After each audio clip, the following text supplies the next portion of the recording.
Winding down 2022, but first, one final weekend of exciting thoroughbred racing. Aqueduct Racetrack in New York, where Morello runs today. A defeated favorite in the Wood Memorial, the Gotham winner.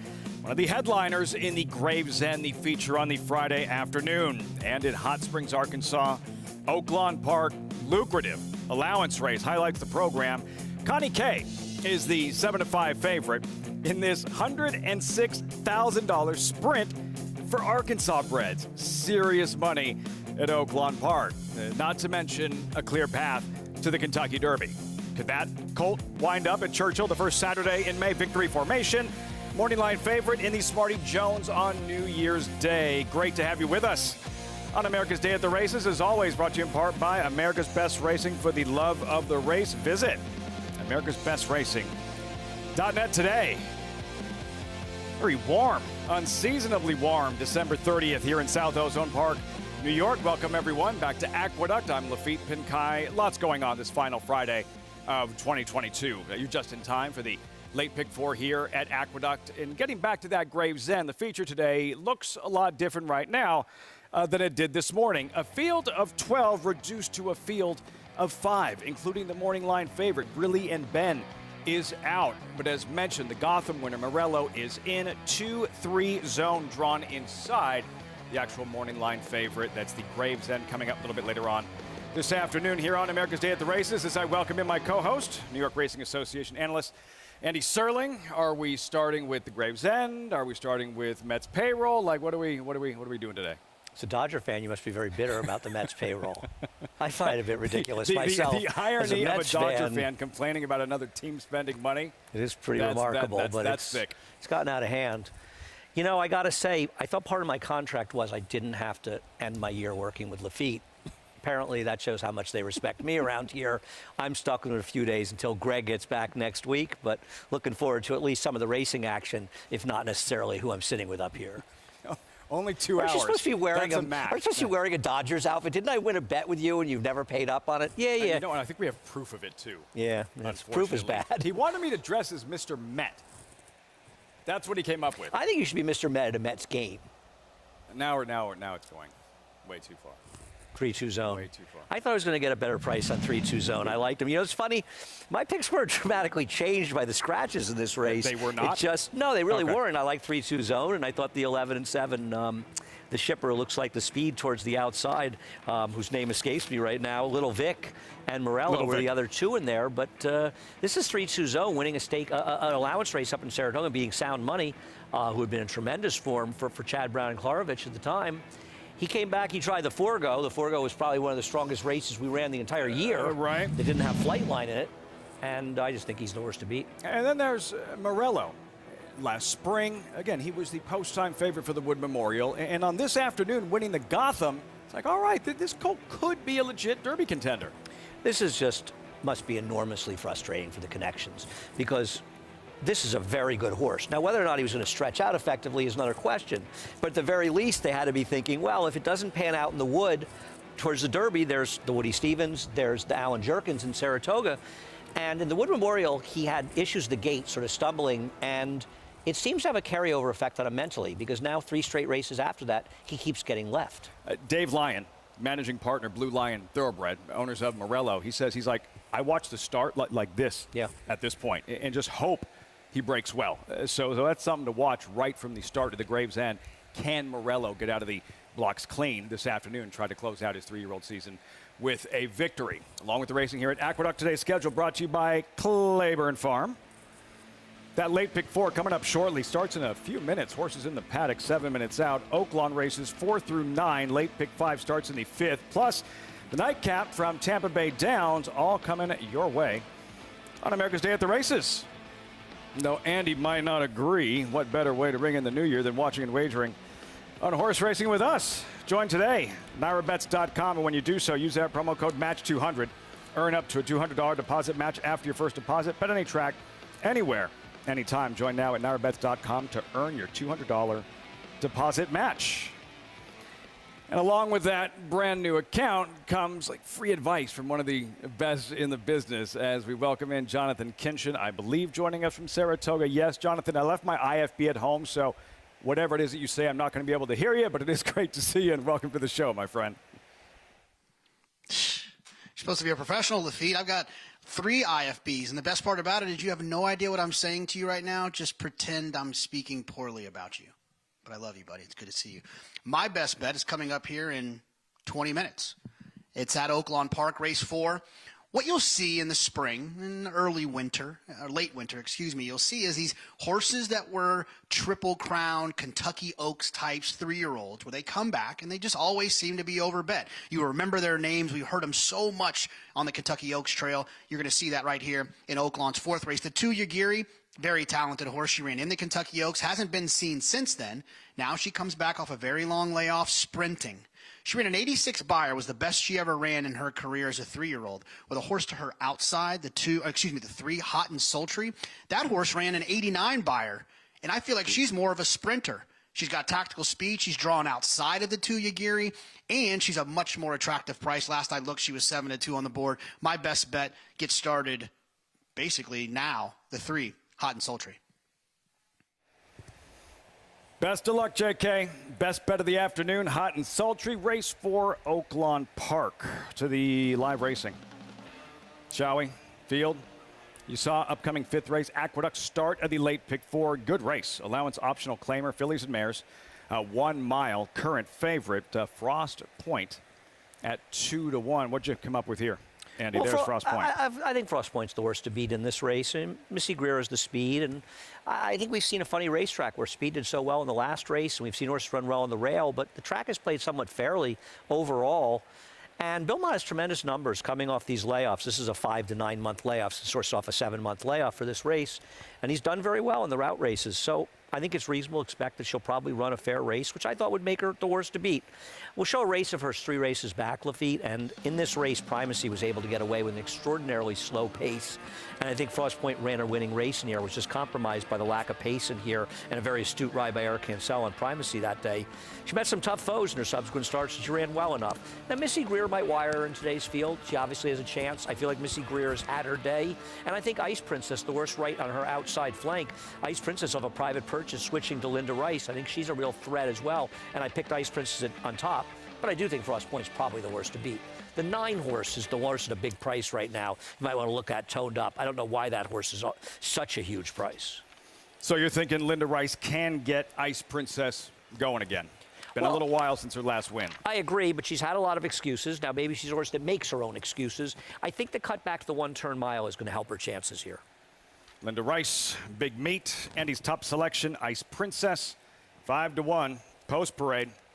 Kicking off this late pick 4, and Baby Man, a quick drawn inside Jose Gomez. And I think you'll see Jose Gomez be aggressive as he was in the last race with that upset winner, Pirate Rick. So those same tactics will work against Missy Greer. I just don't think it matters, and I don't think Baby Man is good enough. Exactly. She is quick. Missy Greer, pace should be lively, something to watch right from the start. Number 3, the current favorite, Frost Point, beautifully bred, powerhouse connections. Yeah, she just seems like a sort of logical horse, but she is off a layoff as the favorite. And even though the Mott numbers say they run well off these, you're still taking a short price off a layoff. Getting 5-1 on Andy's top pick, Ice Princess, who will be last in the post parade. There's tick, tick, tick, boom. It'll sound something like that if she pops. Yeah, see, here's the advantage. This horse is basically removing the takeout. This is a turf horse, not a dirt horse. She has really no chance on paper, and she's 5-1. She should be 25-1.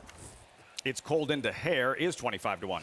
And believe it or not, she's actually probably more likely to win this race than Tick Tick Boom because she has some back figs good enough. Her recent form, though, gives her no chance. Spooky Road, owned and trained by Linda Rice? At least in her case, she has a race 2 back that could win this. None of her other races can win it, and the question is where to come from, and can we expect it to happen again? Timeless Journey, Ray Handel, trainer, made the switch to dirt, and she responded. She did, but she also beat a very, very weak field. This is a way, way tougher field. She's an underlay as well. Toned up, solid effort at this level, December 1st. I don't understand. She ran just fine behind Missy Greer, who's 4-1 in here, and she's 14 or 13-1. I mean, if somebody would allow me to bet her in a prop bet, she's twice the price as the 5 right now. I'd gladly take 7-5 for a few hundred. Another look at Ice Princess and Kendrick Carmouche. Yeah, I mean, My feeling with Ice Princess is she's good enough to win, and I felt confident she'd be the third choice behind the 2 and 3.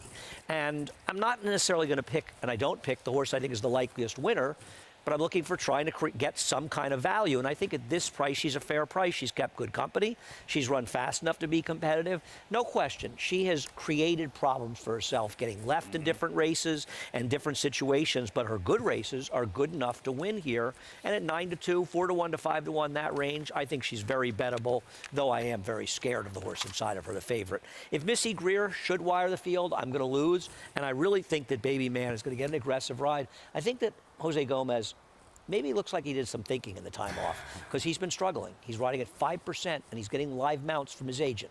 And you've seen him today be more aggressive, and that's what he needs to get back to. That's what he was good at.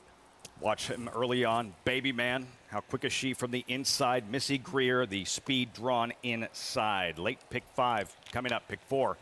Aqueduct, maybe you're just joining us.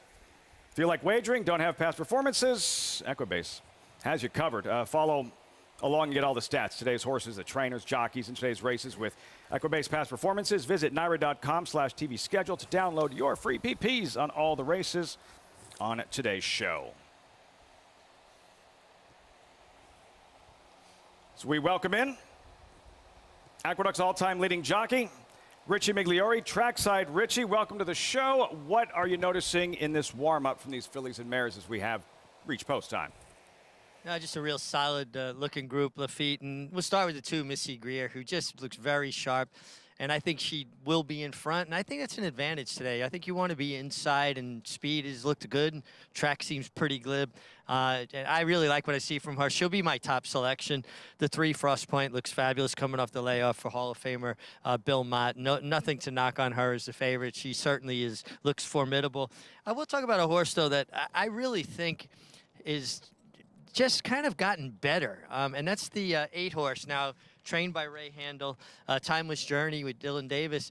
She just looks even sharper than she did last time, and that was a big effort from her when she attended a moderate pace, but really finished. And she just looks a little bit fitter, a little bit sharper, and just a little bit more focused. And I think Timeless Journey certainly could improve off of her last effort, which was a win against Easier. Richie, thanks so much. Getting closer to post time. Horses marching towards the starting gate. In case you're wondering, of course the showdown is going down on America's Day at the races. Free to enter handicapping contest. Follow the New York Racing on our program. Place your picks now. Watch your name climb the leaderboard to earn real prizes. Get started at NYRA.com/showdown. Andy, you were making an observation regarding the wagering and specifically Missy Greer, number 2 at 92. It's shocking that she's this price. I thought she figured to vie for favoritism with the number 3. And I want to let people know David Aragon, normal morning line maker, is out, not making the line this week. And it's not an easy job, and to ask somebody to fill in is near impossible, especially at the level that David is. So the morning lines, you're going to see some lines you may not agree with, and keep that in mind. But I don't think it's unreasonable to have expected that Missy Greer, who might look like she has a pace advantage, though I think the Baby Man's going to be aggressive against her. I don't really like her chances, but I'm shocked at how big she is, and I wonder if she's chilly on the board. But the other thing I would say is, if you like Missy Greer in here, why wouldn't you take 3 times the price on Toned Up? Now, I understand the argument, which is I like Missy Greer because I think she's the main speed. Okay, that's fine. But do you think that makes her 3 times as likely as beating a horse that she beat by a neck when she was the speed last time? That's the thing. If you watch her last race, it was right here December 1st. She was 4-5, in front, in control, every step, and couldn't close the deal. It was a quick pace, to be fair. But I think there's a real chance that Baby Man goes with her early in this race. Sure. You have to think that Jose Gomez, you look at the race with Pirate Rick, I mean, he went after Chateau in the last race, who's probably about as fast a horse there is in the ground. He outran that one to lead, and he won the race. Why would he go against tactics that just worked for him so well? And I think with Jose, he was such a tremendous apprentice, and I think going to be a very deserving winner of that Eclipse Award for the apprentice. And it just seems like he's not riding as well as he has in the past, and maybe he has to get back a little bit to the things that worked for him, because I know he's a talented rider, and if he can get back to some of those things, maybe one of them is being more aggressive. And what do you do when you're riding a speed from the inside? You take back. Sand, pedal to the metal. Long season, long year. ups and downs. He's had a terrific season, Jose Gomez. So that's what we're watching right from the start. Baby Man on the fence, Missy Greer early on. Do they hook up? What does the pace look like in the early stages? Chris Griffin with the call, race 5 from the Big A. And they're off. Looked like a stumble at the start there for Tick, Tick, Tick, Boom, who's now at the back end of the field. It's Colden DeHare has got early speed, so does Missy Greer, and there's Baby Man at the rail at the early kick. It's going to be Baby Man and Missy Greer. They're going to be 1-2. It's Colden DeHare, broke on top, is now taken back. It's back to the 4th position, gets passed up on the outside, actually reclaims that 3rd spot from Timeless Journey, who's back to 4th. Toned Up out in the center of the racetrack is going to track in 5th. They're followed by Spooky Road, who's in the blue cap. At the rail is Frost Point, the 2 at the back, Ice Princess, and after the stumble, Tick, Tick, Tick, Boom is the trailer. 23.42 for that opening quarter mile. It's a moderate tempo early, and it's Baby Man who's in front. Baby Man is now up by a half length. Missy Greer is watching the action right there from 2nd. Frost Point, Jose Lescano has had that rail skimming ride, has made up a lot of ground, is in the 3rd spot, is to the inside here from Timeless Journey, who's now called upon for the effort, is going to be 3 wide as they work into the far turn. Dropping back, it's Colden DeHare. They're followed by Spooky Road, a wide run Toned Up, Tick, Tick, Tick, Boom, and also Ice Princess trying to launch a rally from the back of the pack. 47 seconds flat for a half-mile time. It's still Baby Man in front. Baby Man has got the lead, is approaching a quarter-mile left to go. Here comes the move up on the outside from Missy Greer. Frost Point is looking for room in behind horses, and also up on the outside is Timeless Journey, who now makes a 3-wide move as Frost Point is tipped on the far outside. Baby Man to the inside. In between horses, Missy Greer. Timeless Journey is battling on, and Frost Point has got the momentum now. Frost Point got off the rail, and Frost Point has taken the lead, is quickly up by a length. Call it a length and a half. A late run here from Ice Princess. Frost Point. Jose Lescano geared down and wins impressively. Going to be tight here for 2nd. Timeless Journey will hold off Ice Princess, and another photo between Spooky Road and Baby Man in 1 minute 38.03 seconds. Beautifully bred, Godolphin filly, Frost Point, 2-1 favorite. You were saying something, Andy, about Bill Mott, his stats with layoffs, specifically at this mile distance? Well, distances in general, and he's now 8 for 22, and the ROI has gone up to around 230. It's not a huge sample size, but it's a pretty substantial average for Bill. It shows they come back ready to run, and she was ready to run, and she was 2-1. She was no bargain at that price, but she was the horse to beat. She got a good trip, but she won quite easily and proved to be much the best in here. I think Timeless Journey did improve to run 2nd in here. You know what? Ice Princess, she just is who she is. She's not really a winning type at this point, and she was overbet at 3-1, to be honest with you. Once Baby Man went, Missy Greer had no chance in this race. She's not going to pass anyone. She's just not going to pass anyone. And the interesting thing is, though, Baby Man, while she may have been 4th or 5th, she finished ahead of Missy Greer, and I like the fact that Gomez is being more aggressive. She was never going to win this race, no matter how she was ridden, but what he did was give her her best chance to perform. World-class connections, Godolphin, Bill Mott, Jose Lescano, the Frosted filly out of Boleto, a former Frizette winner, Boleto? Frost Point's mother? She got good later, right? Isn't she the horse that Patrick Biancone that ran, that was involved in a DQ behind Round Pond in the 2006 Distaff? I think she got good later. Don't ever correct me on the show again, Andy Serling. You're never right, so I'll have many opportunities to correct you. On America's Day at the Races. Oaklawn's next.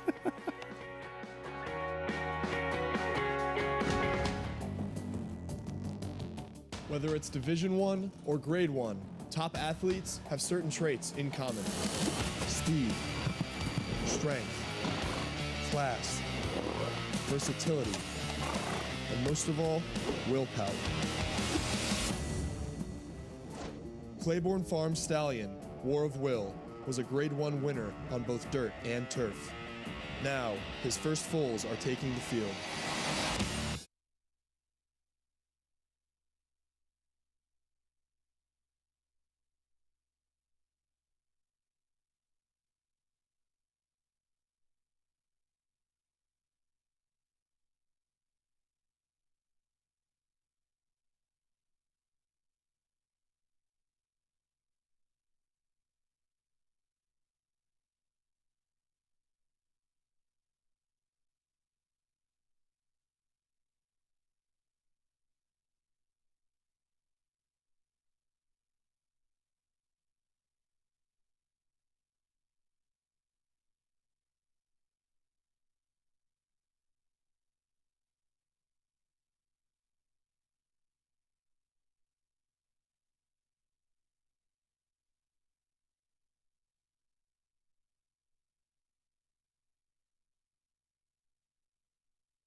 Welcome back. Just getting started on America's Day at the Races, as always, brought to you in part by Claiborne Farm. 100 years doing the usual, unusually well. Stunning scenics from Claiborne. Meantime, Oaklawn Park, not your run-of-the-mill fourth race on a Friday. $106,000 sprint for fillies and mares, marking the return of Ugiri, number 2, currently 2-1, her first race since last spring's Kentucky Oaks. We do have boots in the ground at Oaklawn. Paula Duca on site. Paulie, welcome to the show. Imagine there's a lot of excitement about the return of Ugiri this afternoon, the winner of the most prestigious race for 3-year-old fillies at Oaklawn earlier this year, the Fantasy. Yeah, there is actually, Lafitte. I thought she looked tremendous coming into the paddock. Now she's cutting back from those distances, and you know, listening to J.K. Talk about his best bet of the day, which is the 3, and here Hot and Sultry. I'll get to her in a little bit, but I thought the 2 looked well on the racetrack with Ricardo Santana. You know, she won first time out sprinting, but she hasn't sprinted in a long time. Is this a starting point? You know, they put blinkers on her 4 starts back. And, you know, the Kentucky Oaks Rakes are willing to just draw a line through that. She's obviously a player in here. She's going to get Lasix for the first time, too, as well in here. So it's a tough read because there is some speed in here, and she might have to come from off the pace. Hot and Sultry, you heard JK's, you know, I guess dissertation of how he loved this horse. And I get where he's coming from. She looked tremendous. Her first start, she got left and made up a lot of ground. Now, you do see that there's a gap in her works between the 25th and December 12th. Now, I wouldn't take that as a worry. That was when they had the equine virus going on at Churchill Downs. You couldn't ship horses out. Now, I talked to Norm. They were able to jog her around for a little while, and then they got her here to get some works in. But you look, her first work back from off the shelf was a bullet 46. So I would think she's going to be ready to run. She looked tremendous. And listen, Roberto Dinadoro is on fire. He's won 2 of the first 3 races today, 10 races already on the meet. And, you know, the 5 in here, Secret Fix, he claimed this horse 4 starts back. And all of a sudden, last time at Del Mar, just runs 1:15-3. I don't know if she's in the same class. She probably isn't as the 2 and the 3, but the way Diodoro's going, I'll take a tiny little shot here on the 5 at 5-2. I do think JK's got the right horse here with the 3. JK's best bet of the afternoon, Hot and Sultry. Paulie with Secret Fix coming off that 11-length blowout win, Del Mar. But Ugiri, Ricardo Santana rides for the first time. This was her fantasy win about an hour before Secret Oath faced the boys in the Arkansas Derby, Andy. Ugiri taking full advantage of the absence of Secret Oath. Yeah, this is a talented filly, and I know this is a very effort by her. And interesting enough, Beguine ran here, and in her return race, she actually ran a triple-digit buyer, losing. Came back with a second mistake with almost an 88 buyer, I think. So she was running against legitimate horses in there, and I'm not so sure that sprinting won't be fine for her. I don't have an argument about Hot and Sultry being the other player in here, but let's be clear in something. You know, the situation with equine herpes or not, they've both been out a long time, one to May, one to July. So you're dealing with 2 layoff horses. And I think Hot and Sultry obviously ran that huge figure 2 back, not nearly as well in her last start. And I do think that she's a very dangerous horse, and I can totally understand why she's favored. But she's also coming off a layoff, and truthfully, I think Ugiri's shown to be a better horse. So at these prices, I'd probably lean to the Ugiri. At the same price, I'm not really sure, and I can't really blame Paul for taking a small shot with Secret Fix, who at least is going to be outside stalking if these 2 get too involved. And looking forward to this one. It's post time for the 4th. They're off. Good start. Hot and Sultry and Ugiri show the most speed. Secret Fix away in 3rd. The 3 favorites go right out and mix it up early. Then comes Very Little Sense, Queen's Up, and the trailer is off ramp. It's Ugiri narrowly in front from Hot and Sultry in 2nd. Ugiri a neck in front. Hot and Sultry is 2nd to a length and a half to Secret Fix. Off ramp is between horses, and Queen's Up is at the rail. Here's Queen's Up into 3rd and less than 2 from the front. Very Little Sense is 6th and last, and Ugiri is the leader. It's Ugiri just in front of Hot and Sultry in 2nd. She's still that neck in front. Now it's 2.5 lengths back to Secret Fix. Off ramp and Queen's Up. Queen's Up stays in 3rd. Very Little Sense is 6th and last. The battle up front continues with Ugiri and Hot and Sultry. Ugiri Geary maintains a neck lead on Hot and Sultry, has the final 3/16 to try to outfinish. Then 3 back to Secret Fix. Final furlong, Hugh Geary inching just clear now. Hugh Geary is now a length and a half, make it 2 in front of Hot and Sultry. Then comes Off Ramp trying to get into third, or Queen's Up. It's Hugh Geary and Hot and Sultry. Hugh Geary in front. Hugh Geary beat Hot and Sultry by 2 lengths. Queen's Up finished third, close for fourth between Off Ramp and Secret Fix. Class prevails. Last spring's fantasy winner, Hugh Geary, unraced since the Kentucky Oaks. Fresh, dangerous, strikes for trainer Rudy Brissett. And Ricardo Santana, first time he's ridden the filly. I think both these horses ran very well in here, both coming off layoffs. And sort of for Hot and Sultry, she had the misfortune of running into Hugh Geary, who's very good. And she just proved to be the better horse. Getting Lasix for the first time, maybe that helped. Maybe it's irrelevant. Maybe it's just a good horse. Be interesting to see what they do. I understand why they went to the routes last year. Yes. Looking at a race like Kentucky Oaks, you see Shackelford. But are we so sure this is a filly that might not be better in the 7 furlong type range? And there's some pretty good races there. Based on what she did today off the bench, but some big races for older fillies and mares at Oaklawn winter spring. The Bayakoa, the Azeri, the Grade 1 Apple Blossom. It feels like that's where the prestige, that's where the money is. And here's a filly who's already proven at the highest level. Okay, so it wasn't the world's best fantasy, but she won. And she comes back today and beats a really nice field when there's probably some room for improvement. Yeah, no, I'm not saying that that she's shown they shouldn't be trying her going longer, but you do wonder a little bit. With all due respect to Goodnight Olive, and she proved to be very good and was a clearly dominating horse in that division with her Ballerina and Breeders' Cup win. It's kind of in a hungry field. I know Echo Zulu's going to probably be in there this year, and Steve Ashton's other horse, Wicked Halo, but even without Malathot, you're going to now have Nest moving up. So, for Todd Pletcher, he loses Malathot, Nest gets a year older. That older filly, Clairiere back, search results back, that's a division that's going to remain very tough going longer. Food for thought for us, for the connections. Just have to be thrilled to see Hugh Geary back in fine fashion and headed to the winner's circle after winning that competitive 4th race at Oaklawn. Results when we come back. Also, horses walking towards the paddock for the 6th race. Some hard-knocking fast sprinters on deck. Nova Rags among them. Defeated favorite in his latest. Ran second with some traffic. Chance to make amends. Next on America's Day at the Races on Fox Sports 2. It's a domineering display by the ultra-talented McKenzie. McKenzie in a dominant performance. 300 Honda, 300,000. 275, you leave 275,000. 75, but we get 75, 275,000. 250, I'm Ralph now, 250,000. Here, but we get $200,000.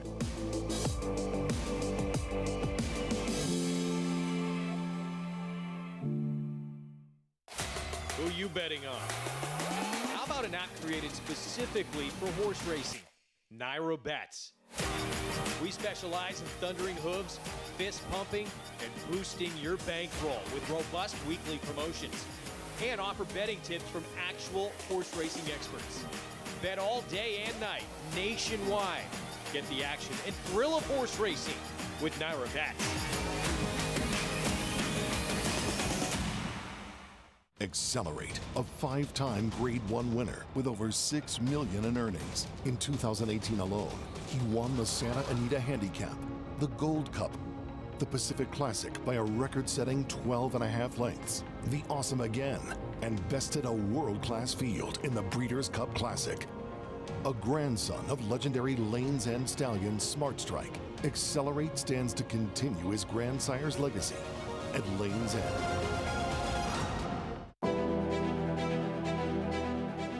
You don't have to be a multi-millionaire to get into this game. You can have a few $1,000s and have fun with it. But with the bonds, you're actually going to win. I've had the opportunity to win multiple races. In fact, this year I won 2 times in one day, which is almost unheard of to be able to do.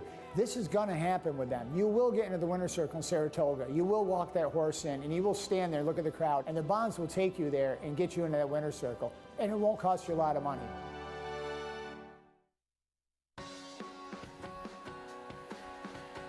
Welcome back to America's Day at the Races. As always, brought to you in part by Naira Bets. Bet any track, anywhere, anytime with Naira Bets. Get started at NairaBets.com today. And we've been waiting for this for a while. The Game of Silks reveal. for Andy Serling. The game of Silks, again, this is like where the metaverse meets horse racing ownership, right? It turning the horses into like a digital asset, right? This is like a fantasy football draft. Most exciting day of the football season, draft day, right? How good's my team going to be? How strong's your stable going to be? Look how happy you are because Boletto won the Frazette. I mean, really, that's what's really going on here. My year's made. Boletto won the Frazette. Time to reveal, my friend. You know, I think I'm getting 7 of these. And it's kind of like Let's Make a Deal, right? Where sometimes, you get the $1 million, and sometimes you get the can of squid. So it appears I may have a can of squid for number 1. Sold for $5,000. Hip number 3940. Never a good sign. Take Charge Indy. Sire of one of my favorite horses that's still running, actually, Long Range Toddy, who won the Rebel in a big upset when he won the Rebel. Beat Improbable. Yeah. When they split the Rebel. This is it's only up from here. So I got my first can of squid. But, this horse winning a major race would make Rich Strike look like the favorite in the Derby. But I got to start somewhere.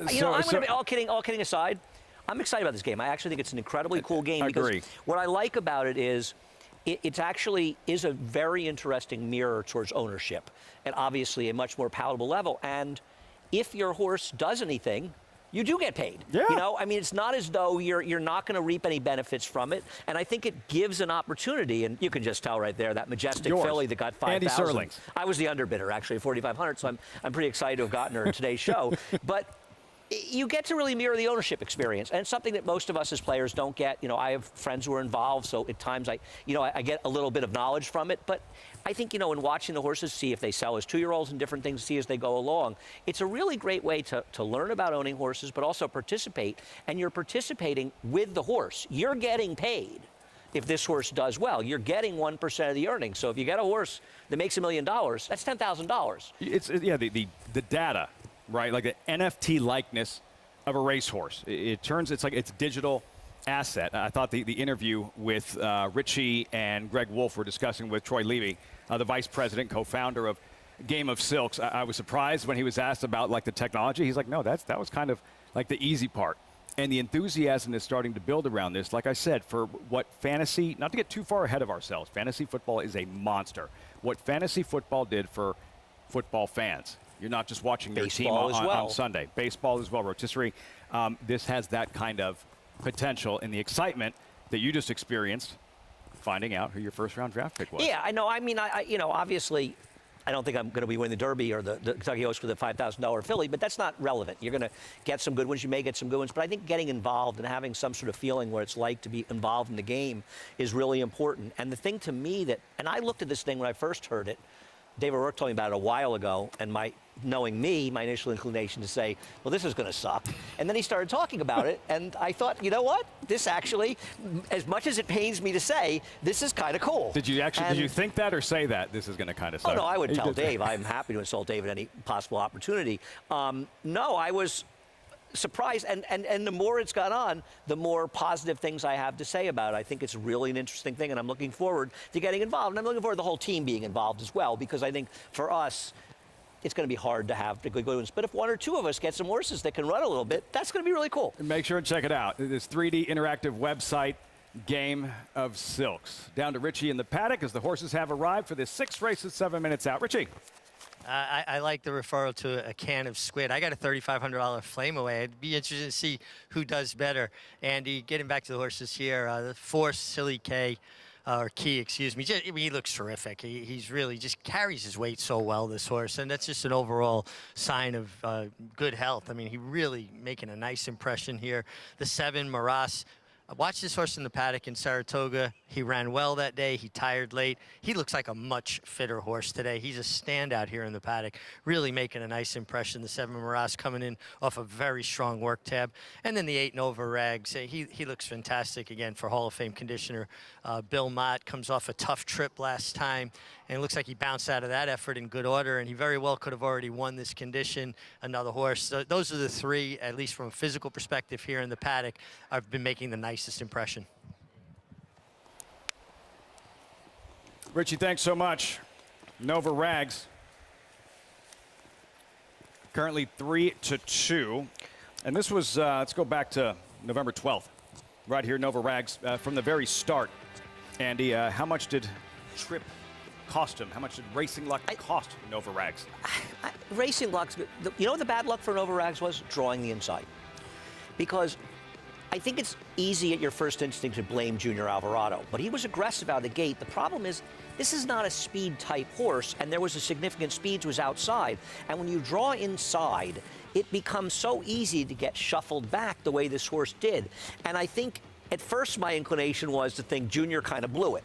But then you look at the horse and you think, well, where exactly was Junior going to be on this horse? And right now, it appears that he can make that move to the inside, right? And make that move up the inside and get there. But what happens is the gray horse comes over. So now Junior says, okay, I'm going to angle out and I'm going to be able to split horses. And you're going to see him try to go 3 wide inside of the red horse. But what happens? The horse in front of him comes over. So he has to now alter course and lose some momentum there. And considering the winner of this race, Amundsen, who's pretty darn good and is scratched out of the stake today, is going to run here on Sunday as a heavy favorite. He gets his momentum going off the slow pace and comes running. And I don't think it's unreasonable to ask if this horse didn't have to alter course top the stretch, he might have won this race under those circumstances. He's been disappointing. Today is the day for him, though. See how he responds. Post-parade, Coppola. Andy's going to tell you why Godfather 3 is his favorite of the trilogy. You know, it's not. I'm just letting you know, it's not. But I am a big Francis Ford Coppola But Father, fan. I love him. To be fair, she did direct Lost in Translation. Oh, yeah, yeah. I'm just, it's your favorite of the Godfather? Picking on Sofia Coppola on the show. Wow. She's probably watching, too. Like she's probably watching. Yeah, she probably hates you already. Hero Tiger, that's a given. War Horse first or second in 25.53. Should this horse be this big a price? His race 2 back was pretty good. Probably not good enough, though. Silly K, late charging winner in the mud 2 weeks ago. Yeah, I thought this race was a little tough for Silly K. Big engine number 5, New York bred 7-year-old, 10-time winner. If this race comes falling apart, this horse has a chance to get a piece. 10-1 is very fair. Number 6, Happy Farm, fell in the water a little deep in the fall highweight handicap. He did, and Synthesis, who beat him 2 back, came back with a nice win over Amundsen. But Synthesis, they both got very bias-aided trips in those races, but he's not impossible. And Miras, things have not been easy on the English gelding since arriving. He's the controlling speed. At least he gets Lasix today. If you want him to go wire to wire, have at it. I don't. Nova Rags, second to Amundsen, who, as Andy mentioned, will run Sunday, scratched out of the featured Gravesend today. I thought he's been a little disappointing this year, but he has faced some tough fields. He ran very well last time with a similar trip. Could be his 3rd winner of the day for Bill Mott and Liana. Had a terrific year, Bill Mott. Going to the lead. In 33 starts, this Maryland bred has never raced outside Maryland until today. 25 of 33, 1, 2, 3, and is 11-1 for a trainer to upset a field at a big price earlier. And his horses have run very well, and he shipped to New York. I think he's a possible upsetter. I picked him second. Field for the 6th of 8 at the Big A. Post time, 3 minutes. Promo alert. Get a $10 bonus, 10% bonus on all your winning trifectas at Aqueduct today. With Naira Bets, the bonus is available to new and existing players, and there is no minimum bet. All you have to do is opt in at NairaBets.com. JK, Nova Rags, 6-5, a heavy favorite here, 3 minutes out. What are you expecting from the current favorite today? Well, I mean, I didn't like the Bill Mott horse in the last that won for fun. So I like this one. I don't know what that means. Look, when it comes to these 6-furlong races on the dirt, I don't care if you're running in Hong Kong, Oaklawn, Tampa, Aqueduct, Saratoga. I love outside speed, drawn outside. I feel like it just gives a lot of options.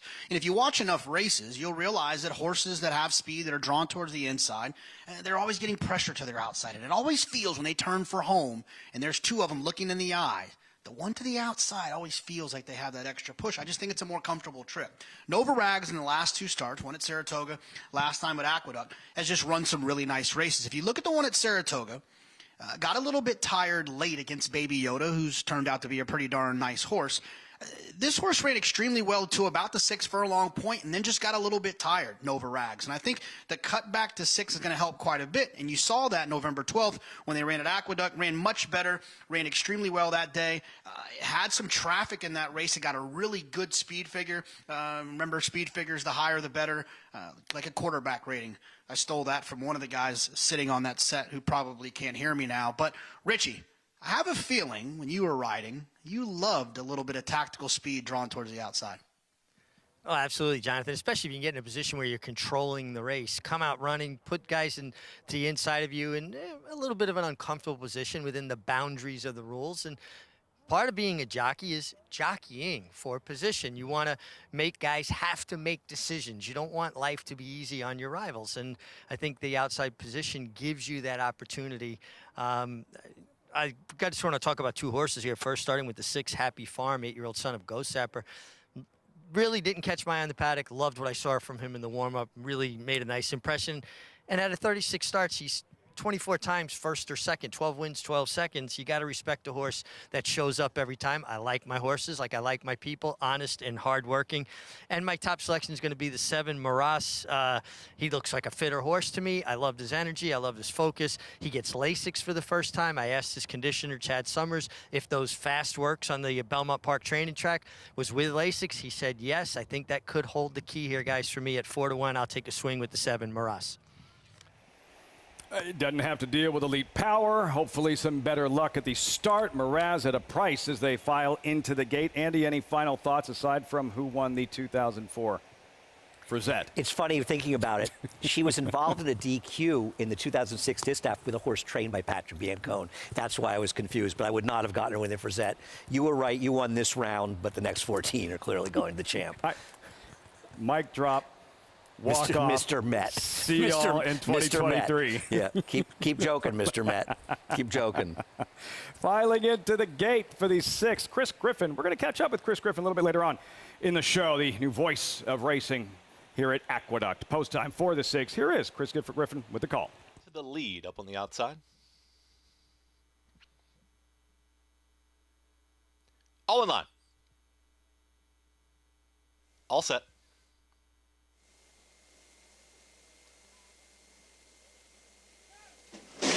And they're off.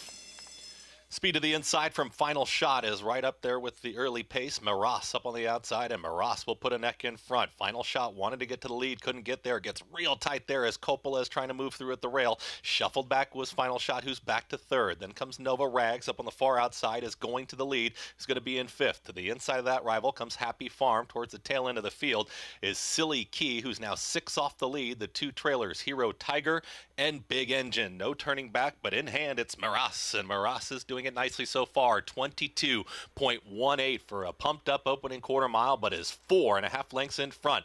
Coppola is a clear second, moving through to the inside. Here comes the run from Happy Farm, is trying to make up some ground. Outside of that rival comes Nova Rags, who's in between horses. It's a wide rally here from Final Shot, but Maras is just opening up on this field. Maras is approaching a final furlong left to go. Had to go quickly. Nova Rags is starting to get a bit closer. To the inside of that one comes Final Shot, who's also making up some ground, but Maras and Abner Adorno, they are not stopping. Approaches the 16th pole. It's Nova Rags who continues to chase with Happy Farm. Maras gets a front-running score. Maras gets the victory over Nova Rags. Then came Happy Farm and a late run from Big Engine in 1 minute 10.39 seconds. By daylight. Impressive. The English gelding Maras for trainer Chad Summers in this 6th race at Aqueduct, closing at 4-1. Wow. Found the competition easier today, able to control on the front end, took a little pressure early, got the Lasix and made the difference for a horse who's disappointed, but not today. He hit the bad start in his last race, runs into Elite Power in his U.S. debut. Elite Power goes on to take down the Breeders' Cup Sprint. Richie liked what he saw, had him pegged on top, and at 4-1, Maras with that victory now and something to build on to close out the year and looking for bigger and better in 2023. I'll be betting against him next time. Why? Because I don't trust him, because he's an unreliable horse. But he has run some very fast races, and he ran well today. Andy says no next time. Today? But 3-5 on the 8, that's a little much. Crushed. That's Nova a little Rags. ridiculous. All about Maras in the 6th race at Aqueduct. Up next, the feature on this Friday program, the Gravesend. We had a field of 12, now a field of 5, but the name you know, Morello, he's in. Gotham winner, defeated Wood Memorial favorite, headliner in the Gravesend, the 7th race at Aqueduct. Every hair, every muscle, every contour, every pulse. In the juvenile, Essential quality have won in the Belmont. Essential quality has won the Belmont Stakes.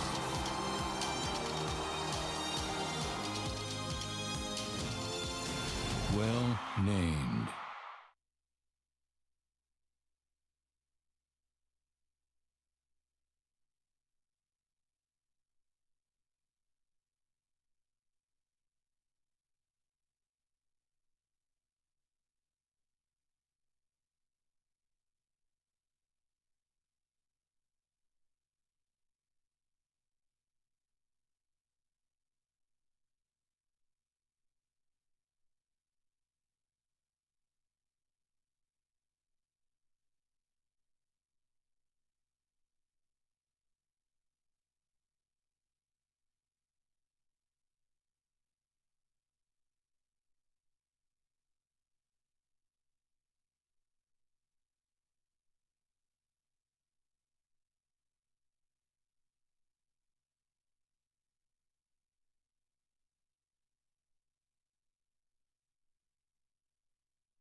You're watching America's Day at the Races on Fox Sports 2, brought to you in part by Run Happy.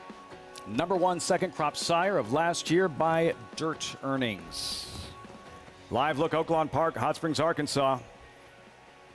Race 5, horses on the track, $30,000 claiming event, mile and a 16th, 3-year-olds and older. Field updated odds with American Tattoo at 5-2. See how he looks in the post parade. Rocket 1 drawn inside, 2 for 10 lifetime, Oaklawn debut. Yeah, it's tough to make this horse. It's really a turf horse at best. Little chance. How is this horse only 6-1? This is a turf There's horse. that old racing axiom.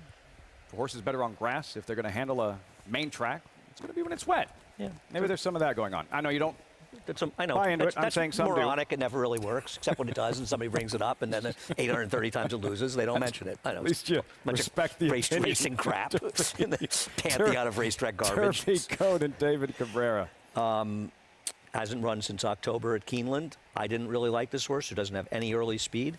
But once again, this horse getting bet as well. A big scratch with Icy Blast coming out, though. Yeah, American Tattoo, pictured 3-1, co-favored. Yeah, I think American Tattoo is the horse to beat. He's going to go to the front in this race, and I think he's found his friends. Thought, first after the claim, Robertino Diodoro? You could do worse than take shots with Robertino Diodoro off the claim with dirt routers at Oaklawn. They have improved a lot, but this horse needs to improve a lot. Mr. Tip, been spinning his wheels of late. Yeah, this is second off the claim for Diodoro, but is dropping back to Levery claim, but claim from Maker, and it doesn't feel like the improvement is that likely. Chestnut gelding Poulter by former Horse of the Year, Breeders' Cup Classic winner Ghost Sapper. Best, this is the best you can say is second off a near-year layoff, but there's nothing to recommend. Huge Bigley, who was 9-5 on the morning line, 3-1, the favorite, but a far cry from 9-5. What price is the 4 in the morning line is the real question. 5-1. Yeah, that was a mistake. That was the problem. I think he's very dangerous. He's the logical horse with the best races in general. If the 4 just can't run anymore, this horse is the likeliest winner. And Muggsy Malone on the outside at 9-1 with Francisco Arrieta. The field for this 5th race, Oaklawn Park, 2 minutes out. $30,000 claimers going a mile and a 16th. Paul LaDuca on site. Paulie circling back to American Tattoo, number 4. 5-2 now emerging as the choice. What do you think? Well, I'm in agreement with Andy. This is the horse I like going into the race. It's a giant scratch with the 3 in here, Ice Blast. You know, he was going to be the favorite in here. But when you look at American Tattoo, should be able to control the pace in here. Now, the board is completely wide open. And if he doesn't fire his best shot, he's 7 years old now, and he's 1 for 17 his last 2 years. That would be the worry, obviously. But he is 2 for 4 over a wet surface. He's never been here at Oaklawn Park. But Christian Torres, yes, your leading rider here. He's about 4 or 5 clear. Been riding unbelievable. You Bigley on the outside, the 8 was your 9 to 5 morning favorite. The blinkers come off a 3-time blinker experiment. This horse that got back numbers. I think people are going back to November 21 when this horse was running deep races. You know, he's been running a mile and 3/16, mile and a quarter. But those 92 buyers, 94 buyers, they lay over this field. You're just wondering, can he get back to that? This is the lowest he's ever been in for, and the blinkers come off. And I think he's got a big shot just based off of some class in here. And some other horses in here you guys were talking about with the Diodoro horses. Now, we had 2 Diodoros in earlier. One was about 6 to 5. The other one came rolling at 9 to 1 to win. So what happens here with these two, with Thought and Mr. Tip? Thought off the claim and Mr. Tip, both of them off the claim. I actually prefer the 6 a little bit more at 7 to 1. This horse got a race in at Remington Park. Those races are tougher than you think. Now drops back down to where this horse got claimed. Now, he's 2 for 20 last year, and he's going to have to launch from way out of it. So that's why I just think American Tattoo can control this race. Do I love the price at 3 to 1? It's a right price, considering that Ice Blast got scratched in here, Lafitte. You're in good company, Paul. American Tattoo, JK, you're leaning the same direction, yes? Yeah, I mean, look, on a racetrack like this, it's got some moisture, and I'm always looking for horses that are going to be forward, and there's just not any other horses in here. The 3 Ice Blast who was scratched was the only one that really seemed to have any early pace. It just feels like American Tattoo could find the lead. I will say this. Once upon a time, American Tattoo used to get bet in, like, stakes races. Now, that didn't work out. I've given this horse a chance every time he switched barns. I gave him a chance when he left Todd Pletcher and we went to Jack Sisterson. I gave him a chance when he got to Norm Cassie. And I'll continue to give this horse a chance because he obviously had some talent at one point, and good trainers continue to claim him, so they must see something that they like. He just hasn't really put it all together. This is not a race that I would necessarily cut in line to wager on. I just don't have a strong opinion. But if I do come up with a choice, it's going to be someone who's going to be forward. And to me, that's the 4 American Tattoo. His pedigree fine, American Tattoo, Andy. Nowhere near the quality of the pedigree, however, of the trainer in Riley Mott. Right, we should mention Riley Mott, who just recently went out on his own. He's already won a race, not an easy thing to do. And, of course, Riley's father, Bill, is a much more familiar name. Riley has worked for Bill for a long, long time, and we wish Riley the best of luck going out on his own, and he may not need a lot of luck. I mean, you always need luck in racing, but he's got the right pedigree, and I think Riley's going to be just fine, but looking forward to him doing well. See what kind of luck American Tattoo has in this 5th race, Oaklawn, for Riley Mott. Vic Stauffer standing by, 1 left to load. Post time, race 5, Oaklawn.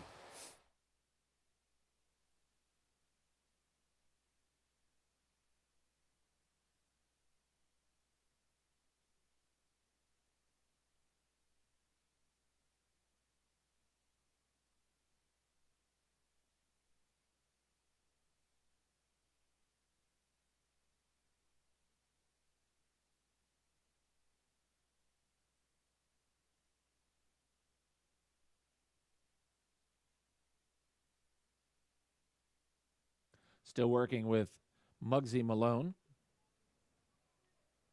He's in. They're at the post.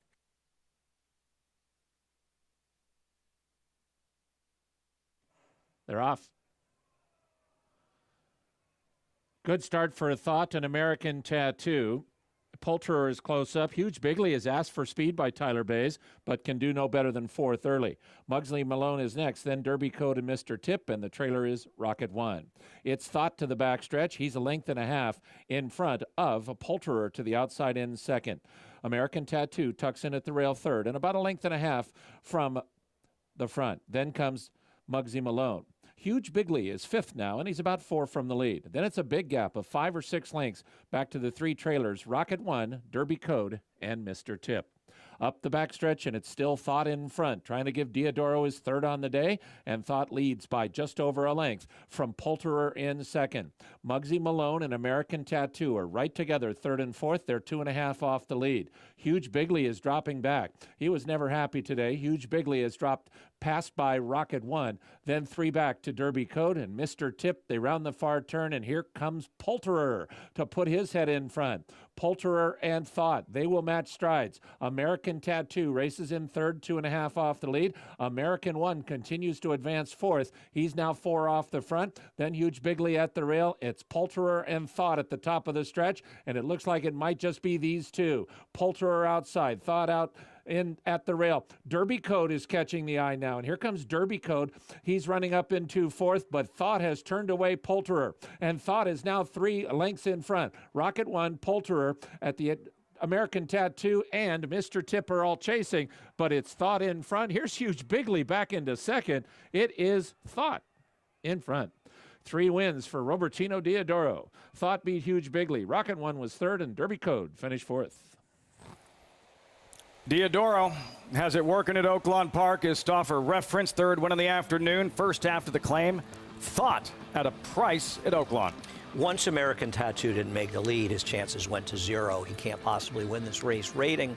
And Thought, you have to like the aggressive ride from Castillo, and he wasn't easy to make on paper. He's just too slow, but the angles we said in the post parade with Diodoro off the claim with routers, he's had monster success over the years at Oaklawn. It continues here, and despite what the announcer said, Huge Bigley, who was falling out, according to him, during the race, came on again to finish second. Do we have a price on Thought? We can't see it from where we are. Do we have a price? We'll have 5 to 1, 5 to 1 on Thought, 15 to 1 on the morning line. Thought for Diodoro, 3 wins at Oaklawn. 3-2 zone is not 5 to 1. 5 to 2 pictured the current favorite for the Gravesend. Just a field of 5, 3-2 zone. The Street Sense Colt drawn inside with Dylan Davis, current second choice. The Gravesend coming up on America's Day at the Races.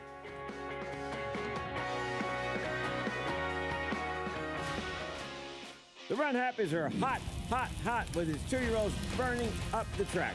Recent top runners include this growing list of winners at Churchill Downs. Plus the speedy 2-year-old colt, Happy is a choice, a 5-length maiden winner at Keeneland. Happy is a choice, Francisco Arrieta to win it. Price for value and turning up the heat. Call today and book your mare to Eclipse Champion Run Happy, standing at Claiborne Farm.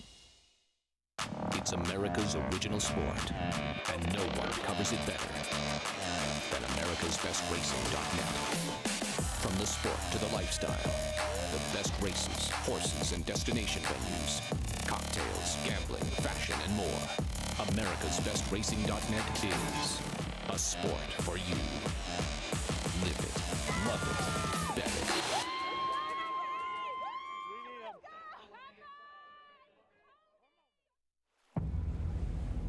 it. History remembers moments of extraordinary strength, skill, and determination. True greatness is forged by those who fulfill their destiny.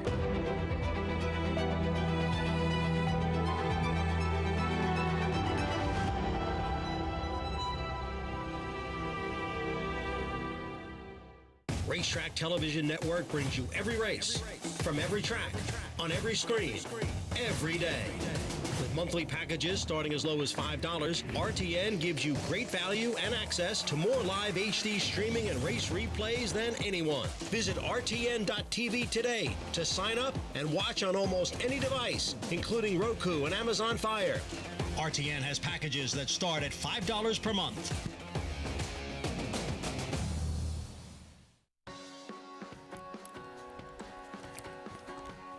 Welcome back to America's Day at the Races. It's always brought to you in part by America's Best Racing. For the love of the race, visit America'sBestRacing.net today. Time for the Friday feature at Aqueduct. Gravesend, 6-furlong dash, $135,000 purse, and there is 3-2 zone currently.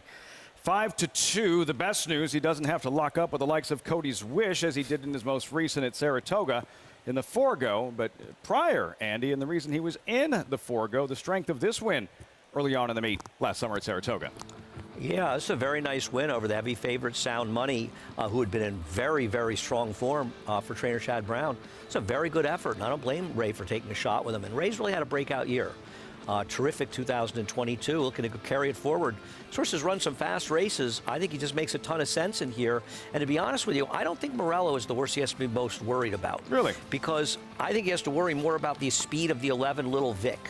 And I'd be more worried about beating on the front end. It's been an odd track where we've seen some races look like inside speed and some races look like outside closers. But I will say one thing, the 2 6-furlong races we've seen, those races were dominated by inside speed for whatever that's worth.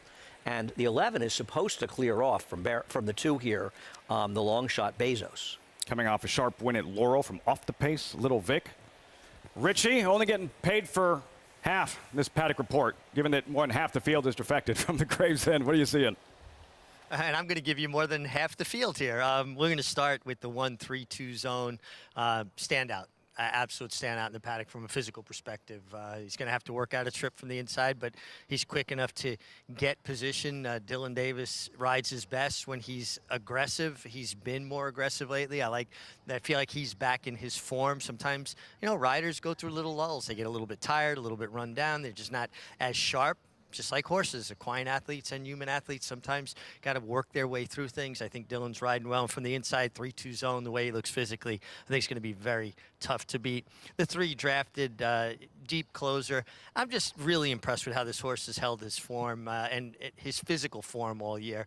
A credit to Dave Duggan, his conditioner. This horse's weight has just been so good continually through the year. He's a consistent hard knockout performer.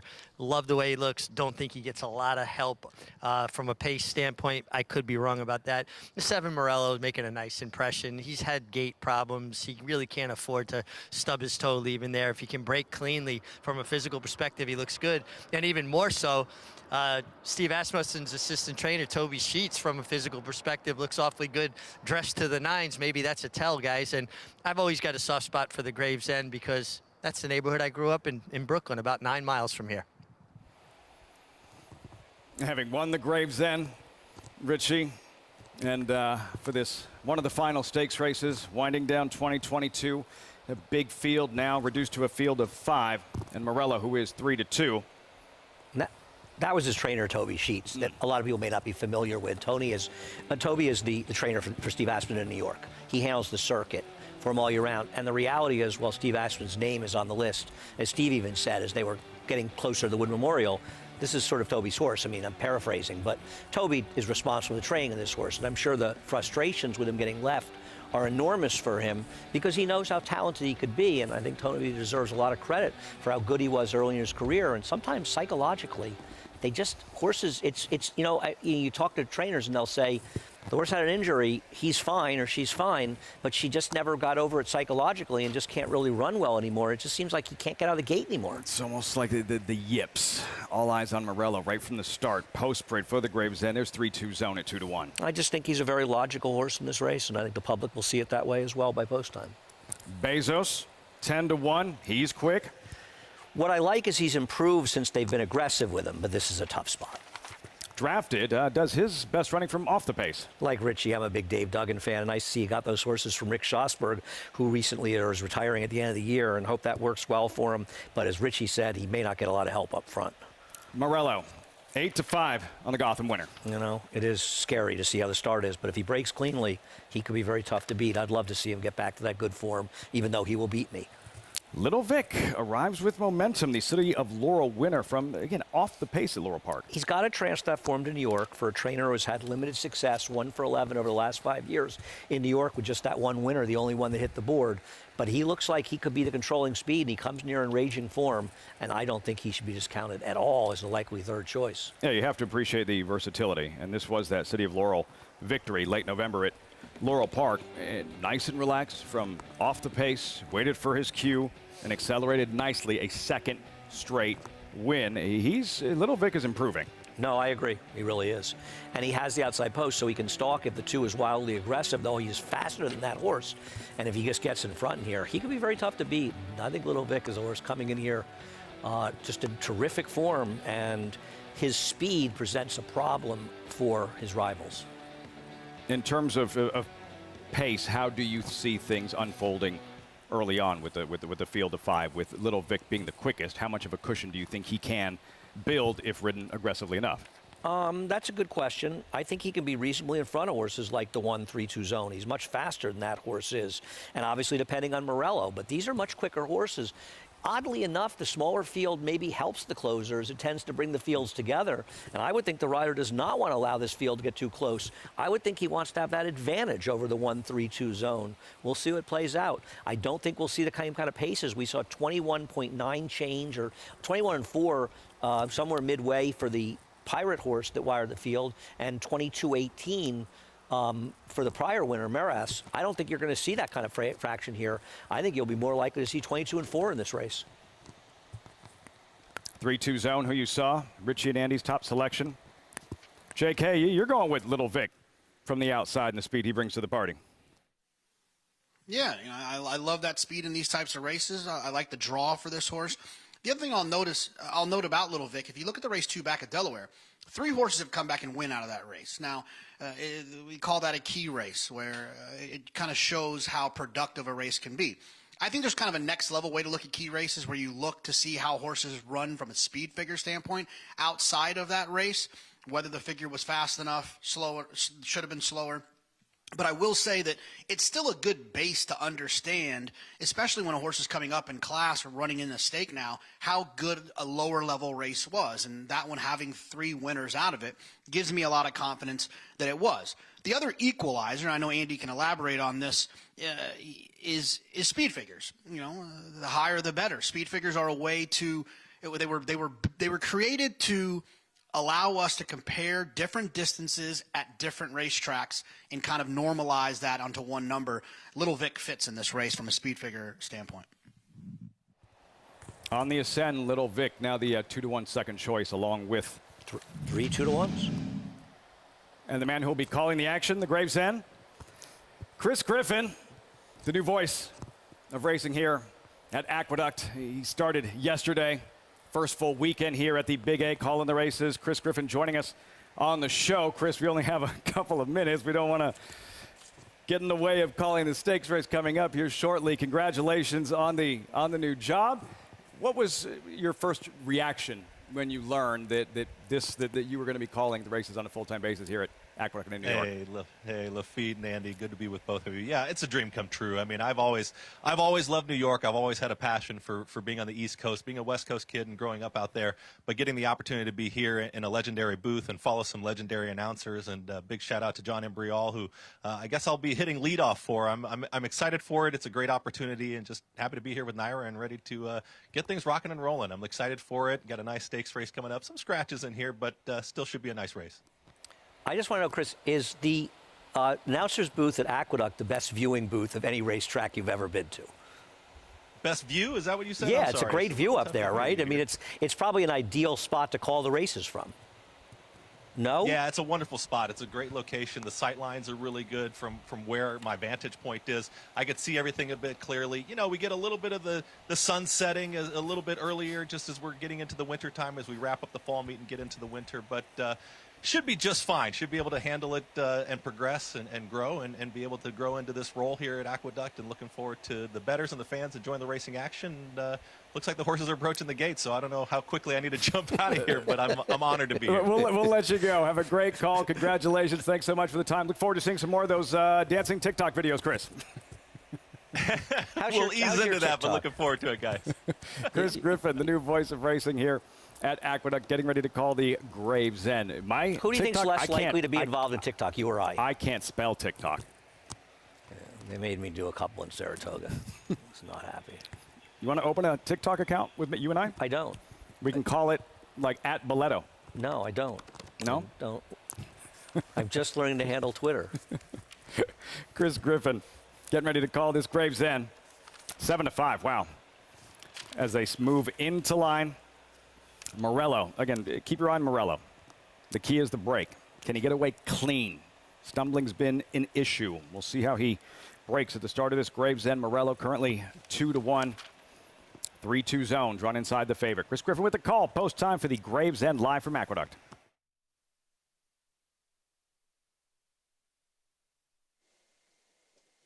Little Vic is the last to load to the outside.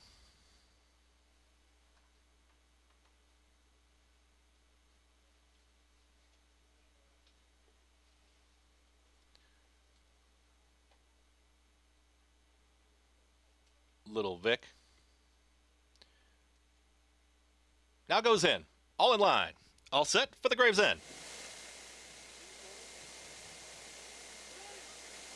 And they're off.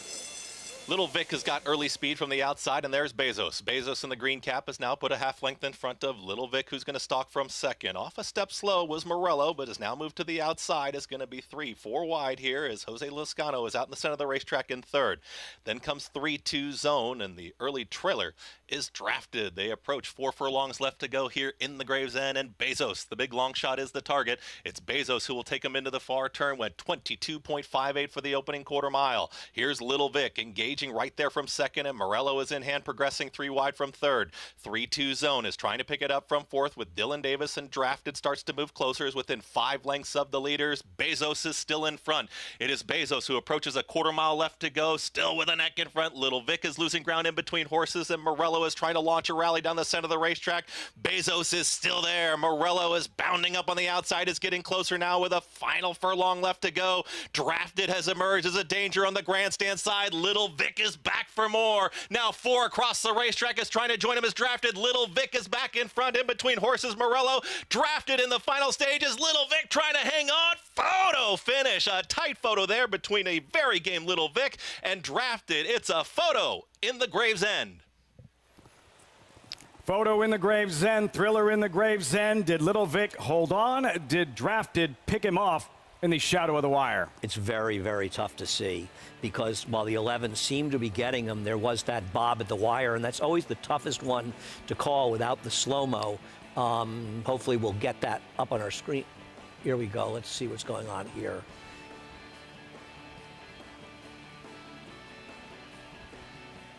Wow. I'm going to tell you, I think the inside Low level.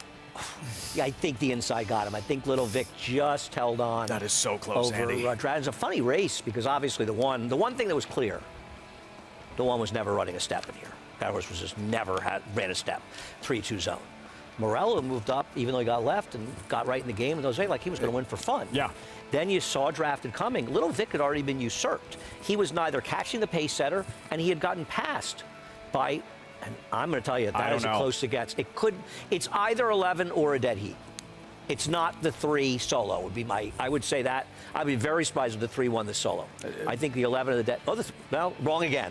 I'm flying. I came back on vacation, and I'm firing all cylinders here. You know it's going bad when you can't pick the winner after the race. Did it look like he got up? I thought I was leaning heater. Yeah. I was leaning heater. Drafted at 6-1.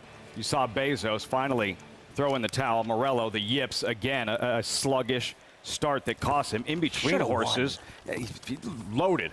Still and should have came won. up small late. Little Vic in between horses.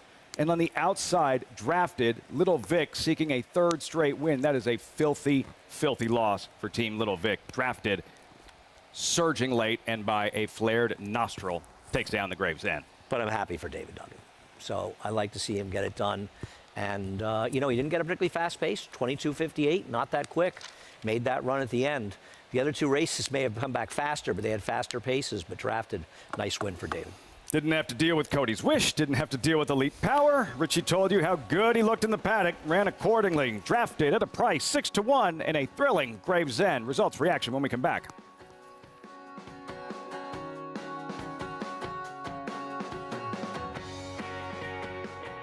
Warfront. On the racetrack, his accomplishments included this victory in the Vanderbilt at Saratoga. It will be Warfront to win it by 2.5 lengths. Now this son of Danzig ranks among the world's elite sires. With over 100 stakes winners, Warfront's progeny includes some of the world's most talented runners, both at home and abroad. Ranked #1 by percentage of lifetime stakes winners, graded stakes winners, and Grade 1 winners. Warfront, standing at Claiborne Farm.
We're still shaking our heads over that photo in the Gravesend. Results coming up. You're watching America's Day at the Races. As always, brought to you by Naira Bets. Bet over 300 tracks, including Oaklawn you're looking at. Anywhere, anytime, Naira Bets. Visit NairaBets.com or download the Naira Bets app to get started. 6-race Oaklawn. Allowing sprint. Scratch number 6, 7, and 8. Cosmo down at the bottom, 5-2. Number 3, Flapjack, 7-5, the favorite. You get bet when you win like this in the mud at Oaklawn. Muddy track today, Oaklawn. This was early December, and an absolute front-running runaway by Flapjack, Andy. And then you get claimed by Chris Hartman, who's so dangerous off the claim. Off the claim in dirt sprints, he's 24% overall, 250 ROI. And at Oaklawn, he's 12 for 44 with a 345 ROI. The horse who was second here, Macron, was a heavy favorite at 3-5. He's also coming off the claim for a trainer who's had good success overall with the claim. It feels like Macron will run better today, but whether or not he can run well enough to reverse that decision. But on the other hand, he was 6-1 last time, and now he's 4-5. 4-5. Too early for Flapjacks? Groundhog Day fans? Checking with Paul as we get closer to post time.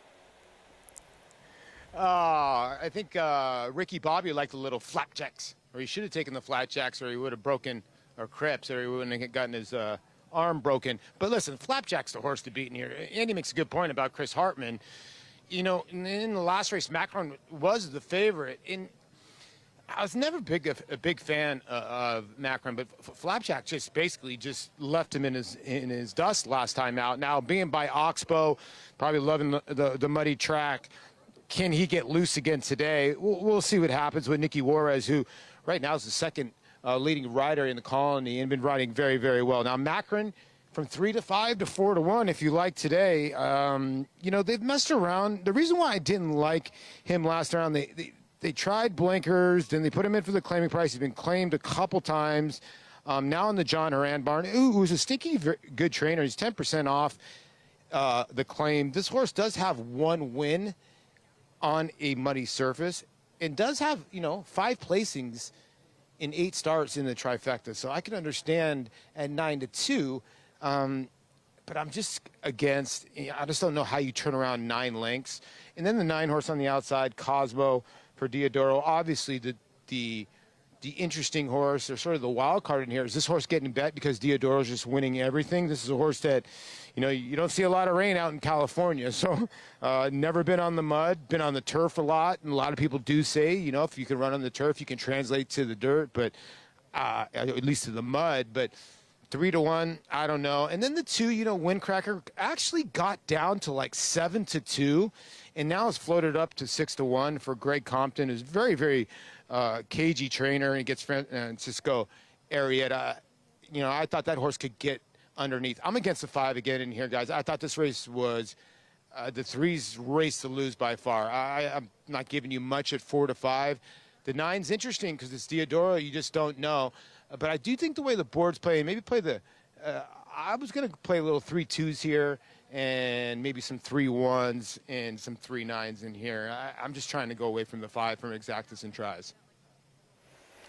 So staying off number 5, Macron. All eyes on Flapjack at 4-5. And Andy, if you go shoot or shoot, you go with the hot hand. Robertino Diodoro, first half of the claim. Cosmo Diodoro looking for a 4th win on the afternoon out at Oaklawn. Listen, I mean, I'm never going to go on a limb and say Diodoro off the claim. I'm throwing the horse out, but this is a turf horse. And not the kind of horse I would like. I'm with Paulie. I would use a horse like the 2. I think it's interesting that Godzilla, the number 6, unfortunately is scratched from here. Because I liked that, thought he was interesting getting back to the dirt. You know that he was the 6-5 favorite in the Hopeful in the slop as a 2-year-old? Wow. he was his Zion horse. Win at Saratoga was one of those, wow, what are we seeing the start of here? Yeah, I'm sorry he didn't play. I was interested to see him on the dirt. Godzilla. JK, we staying with the chalk Flapjack, or are we leaning elsewhere here? What are you doing? No, I'm going to go with the 5, Macron. You know, I would have loved to see Godzilla run too. I remember that. He was that summer, he was the next fastest horse in the world. And he was pretty darn fast, but just never really panned out. The 5, Macron, this guy has a lot of speed. And I think when you get to these types of races, anyone that has that much speed is always someone I can lean on. And I've got no problem with the 9-2 on the board. I'll take the 5. Best of luck, JK. Filing into the gate, Flapjack, odds on, looking to build off that 8-length victory in the mud right here at Oaklawn. For that reason, the odds-on choice in the 6th fixed offer with the call. Post time, Oaklawn. They're at the post.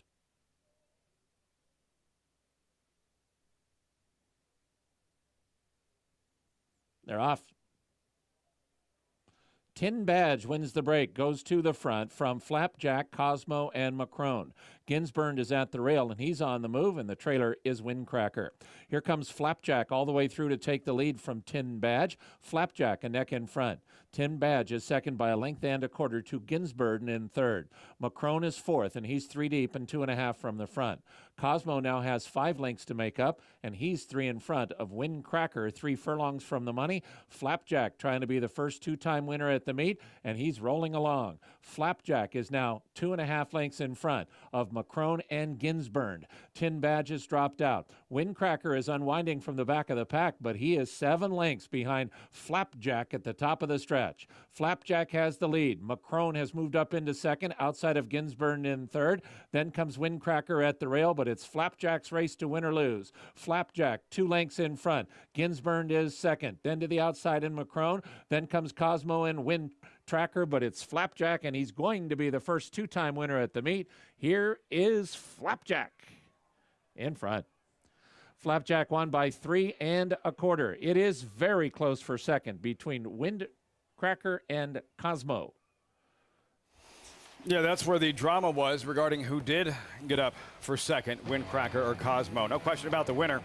And as Vic Stauffer referenced, first 2-time winner of the meet, Flapjack making it look all too easy in the mud once again.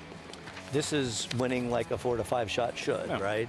Busting out the lead and never in doubt. I feel like Paulie and I may have taken a very punishing beat on our 3-2 exacta because it felt like Cosmo may have gotten up for second. That's 2 on the inside. We've done such a good job splitting horses out the wire so far on the show. Well, it was good that they cut the replay just before we could actually see the wire on the 2 and 9.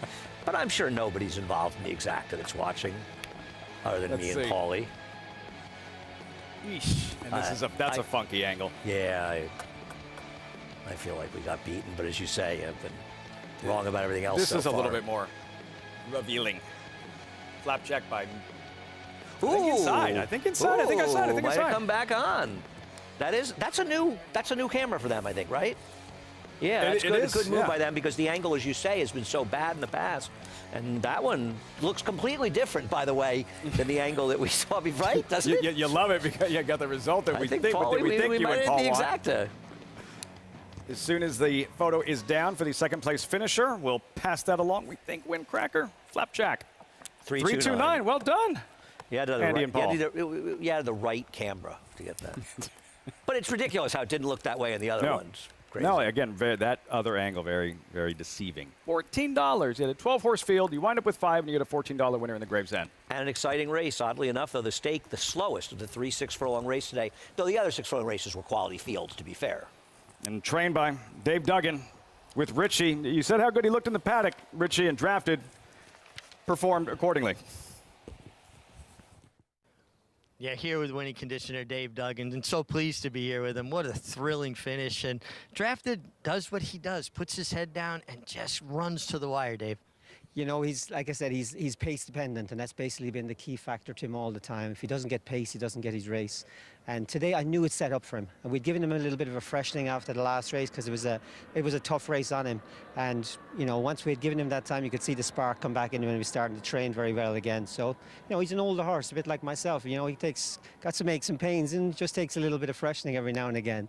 Well, Dave, I commented about his appearance in the paddock that he carried his weight so well. So I guess it's finding that balance of how much to do with him and knowing when to back off. I mean, he tells you how to do it. I mean, listen, you don't gallop this horse on a regular basis. He's an awkward horse to be around in the best of days. But we found a pattern of training that's working for him, and we found his running style. And like I said, once you get the fast pace to run into, you know, if you're good enough, you'll get the job done, and which he did today. And I didn't think we'd won, to be quite honest with you. I was, like I said, well, second was all right. And then when I watched the replay, I kind of saw that he just tipped his nose. And I said, oh, I said, we just might have got this. Well, it's been a terrific year and a great way to end it, getting all of the bob right at the right moment, and a trainer to keep an eye on, Dave Duggan, who does a terrific job with all his horses. Run happy photo finish by Looks like a dead heat to me. much. I don't think I'm wrong. Wow. You can't tell from here. To be honest with you, we're a ways apart from it, and the lights are shining in our eyes. And I'm sure there's room, but it was close. Closer than Beholder, Songbird, Songbird, Beholder in that epic Breeders' Cup distaff at Well, unless you're one of those Santa Anita. idiots that actually thinks they doctor the photo. You could be one of those idiots out there. Then There's a they few of are them. out there. Oh, they are. And they are out they there. Are. Most of them are in rubber rooms. The late pick 5, one left on the Friday program here at Aqueduct. It's $14,000 claiming event, 3-year-olds and older, 1 mile. Andy, how'd you play this last race? I don't know. I started my day out with a couple of good ideas. At big price, they ran second. My opinion's been atrocious since then. I ended up scratching into the 7 Masba. I don't have a strong opinion here. This looks like a crapshoot. I think the entry's ridiculous at 2-1. They're betting on Raffinity, and she is the speed, but I'm not a big fan, to be honest with you. Can always count on you for the conviction. Much appreciated. Sorry. Everyone appreciated her. Songbird, so popular. Machine, grade 1 win. Everyone. After grade 1 win, champion, Breeders' Cup winner. And her legacy continues in the form of Magical Song. Her first foal to race runs tomorrow at Oaklawn.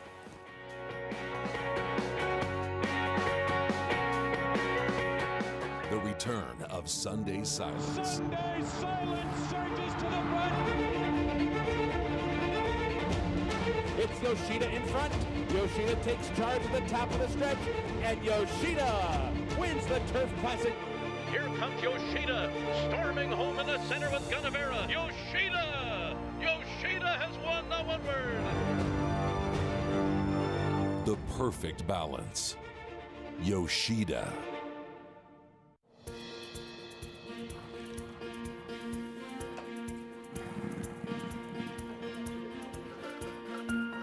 We take pride in what we do.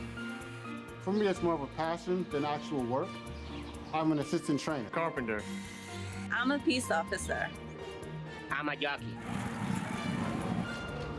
I'm a gardener. I'm a groom. Clocker. Assistant starter. Trainer. ESL teacher. I love what I do. There's so many jobs that come together every day. It's a collective effort that really makes this ball go round. We are New York Racing. I couldn't imagine working anywhere else.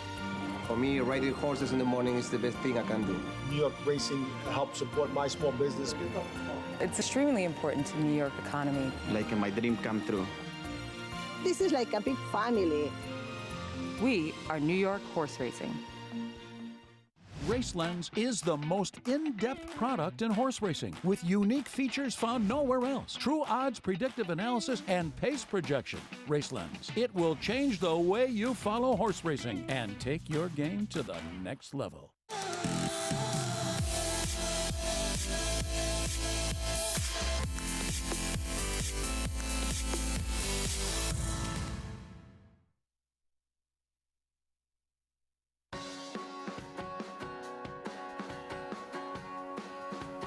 So glad you could join us on America's Day at the Races on Fox Sports 2. As always, brought to you in part by Hill and Dale at Alapa. 8th and final in this warm late December afternoon in South Ozone Park, New York. Updated odds for the 8th, $14,000 claiming event, 1 mile fillies and mares. The entry 2-for-1. You're getting 2-1. Stormy Cat Lady and Raffinity. But Richie, we're going to start with an outsider. The 3, She's Got Game, currently 20-1. What are you seeing? Yeah, I got to tell you, I like what I'm seeing from the number 3, She's Got Game. You get 10-pound apprentice Maddie Ulver, who's hit the board with a lot of horses at big prices. She adds blinkers for trainer Eddie Davis, son of former rider Robbie Davis. And she had 3 siblings riding here now, Katie, Jackie, and Dylan. And she looked sharp. And I asked Eddie what the game plan was, and he said he wants to see her up on the pace. He says she thinks she does her best running, and she's got races going back a little bit that when she's involved, she runs well. I think adding the blinkers and getting a lighter weight in a race that I think could be ripe for something unexpected to happen. I think this horse could outrun her odds. She certainly looks good from a physical perspective. The 6 Amity Islands, another one from a physical perspective, making a nice impression for Linda Rice. And the 7 Masiba, Horatio DePaz does a great job. His horses look good. She looks good. Takes that meaningful drop in class. You get Dylan Davis, who has clinched his first year-end New York riding title. He will be the leading rider this year in New York. Manny Franco's 11 behind him. Manny Franco only has 10 mounts left on the calendar year, so congratulations to Dylan Davis, first time leading rider for the entire year on the New York circuit. Richie, how significant is that for a rider? It's huge, Lafitte. You take so much pride in it. You know, he competes here year-round, much like I did, so it helps your cause to be leading rider for the full year. But it shows that you were consistent and worked hard all year, and it's a very satisfying feeling, and honestly, very well-deserved for Dylan. Big year, Dylan Davis, onward and upward, closing out strong. This is Masby, I believe. The 6th of October. I think she's the horse to beat, oddly enough. The favorite is a ridiculous price here. I have no idea why this entry is getting bet. What's the case against the entry, Stormcat Lady? Well, she's not competitive. I'd like to think on her own she'd be 20-1 in this race. It's hard to imagine her, but maybe I'm wrong. There is Raffinity. The Rodriguez brothers training. Gustavo with Stormcat Lady, Rudy with Raffinity. I think people may think she's the speed. Dylan Davis is supposed to be aggressive with Mazba. I just don't think she's fast enough to compete. I'll get her in the winner's circle. I don't like her at all. Bell's on her toes, draws inside. Good luck to her. About She's Got Game. And all right, so Richie told you. Drafted, looked great. Wins a Gravesend. Like what he saw from She's Got Game. She's dropping down, but keep in mind she was claimed for 8,000. She's a long shot. Not worth my knocking her. 8-1. Cialithic. Done her best work at Finger Lakes. Right. She's never run well in the Naira track. She's run well at Finger Lakes. That's what I worry about. Alicia's Way, 3-race win streak snapped a couple of weeks ago. Not totally impossible, but she's another who's probably better at Finger Lakes. Amity Island, number 6 at 5-1. Idle since early May, some rust to shake off. And she lost her good form. Linda's number is mediocre off these kind of layoffs, but not impossible. 6-1 currently. Masby we just saw with Dylan Davis, and with her speed, she is a threat. Yeah, I picked her. I'm not saying I don't love her. It's a hard race. She's too big a price, though. You think you'll get that 6-1? I don't know. I'm going to find out. Infringement at 9-1. Last time was the time for her at an easier field at 11-1. Scratch numbers 9 and 10. Contender drawn towards the outside. Jerusalem at 7-2. My friend who makes the morning line was texting me and bragging about how well he had done in some morning lines earlier today. So now I'm going to abuse him for insanely making this horse 20-1 on the line when she was clearly going to be one of the favorites, given that she was dropping so substantially in class. So be careful what you text me. Jerusalem, I think, is a major contender dropping down for owner Jimmy Riccio and Kelly Breen. Can she run anymore? I don't know, but she certainly found the right field. Way to put your friends on blast. Well, you know, he got a little arrogant in those texts, and, you know, you have to be careful with guys on TV. JK, I was trying to be nice to him, too. You can always count on that. I think Andy was quoted calling your shirts pajamas at Saratoga at one point. They're not? Right? Wait, you're telling me they're not? What are you... That was messed up, Andy. I've never said anything bad about your shirts. My shirts. I didn't say anything bad. I said they were pajamas. Was it that you wouldn't sleep in them? Is that what it was? You know, how do you know that I don't love pajamas, you know? Jonathan says, that was a little mean, Andy. I'm going to start wearing pajamas to work, and you'll see that I love pajamas. I just want the ones with feet. You should come up with a pajama line with feet, Jonathan.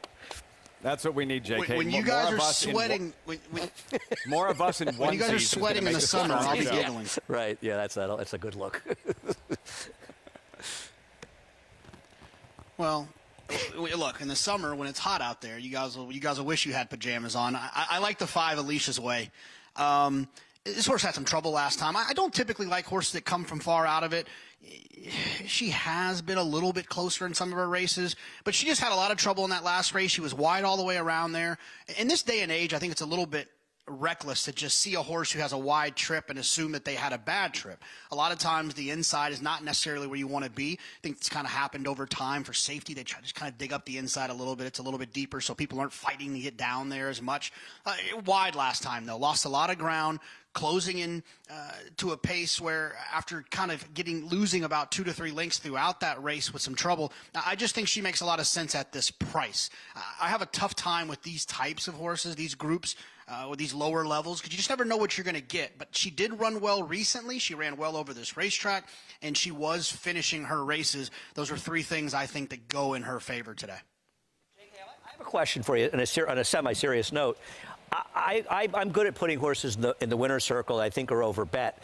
Can you, for the life of you, figure out why the entry is 8-5 in here? Because it's an entry? But the one has no chance. I mean, the one's a 30-1 shot on her own. Wouldn't you agree?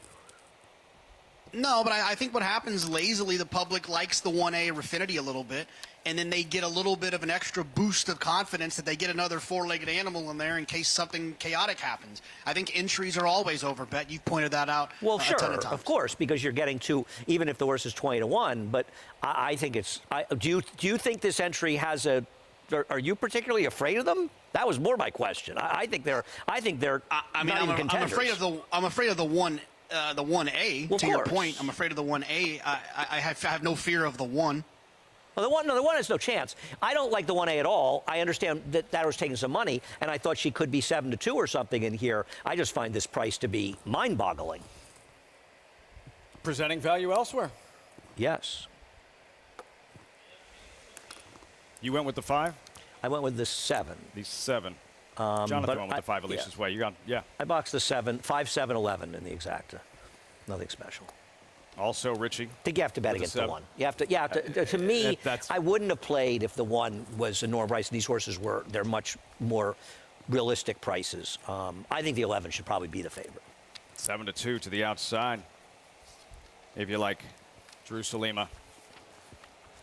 See about the favorite entry. Andy Fields over bet. Stormy Cat Lady Raffinity at 8-5. One final time. Chris Griffin with the call. 8th and final from Aqueduct.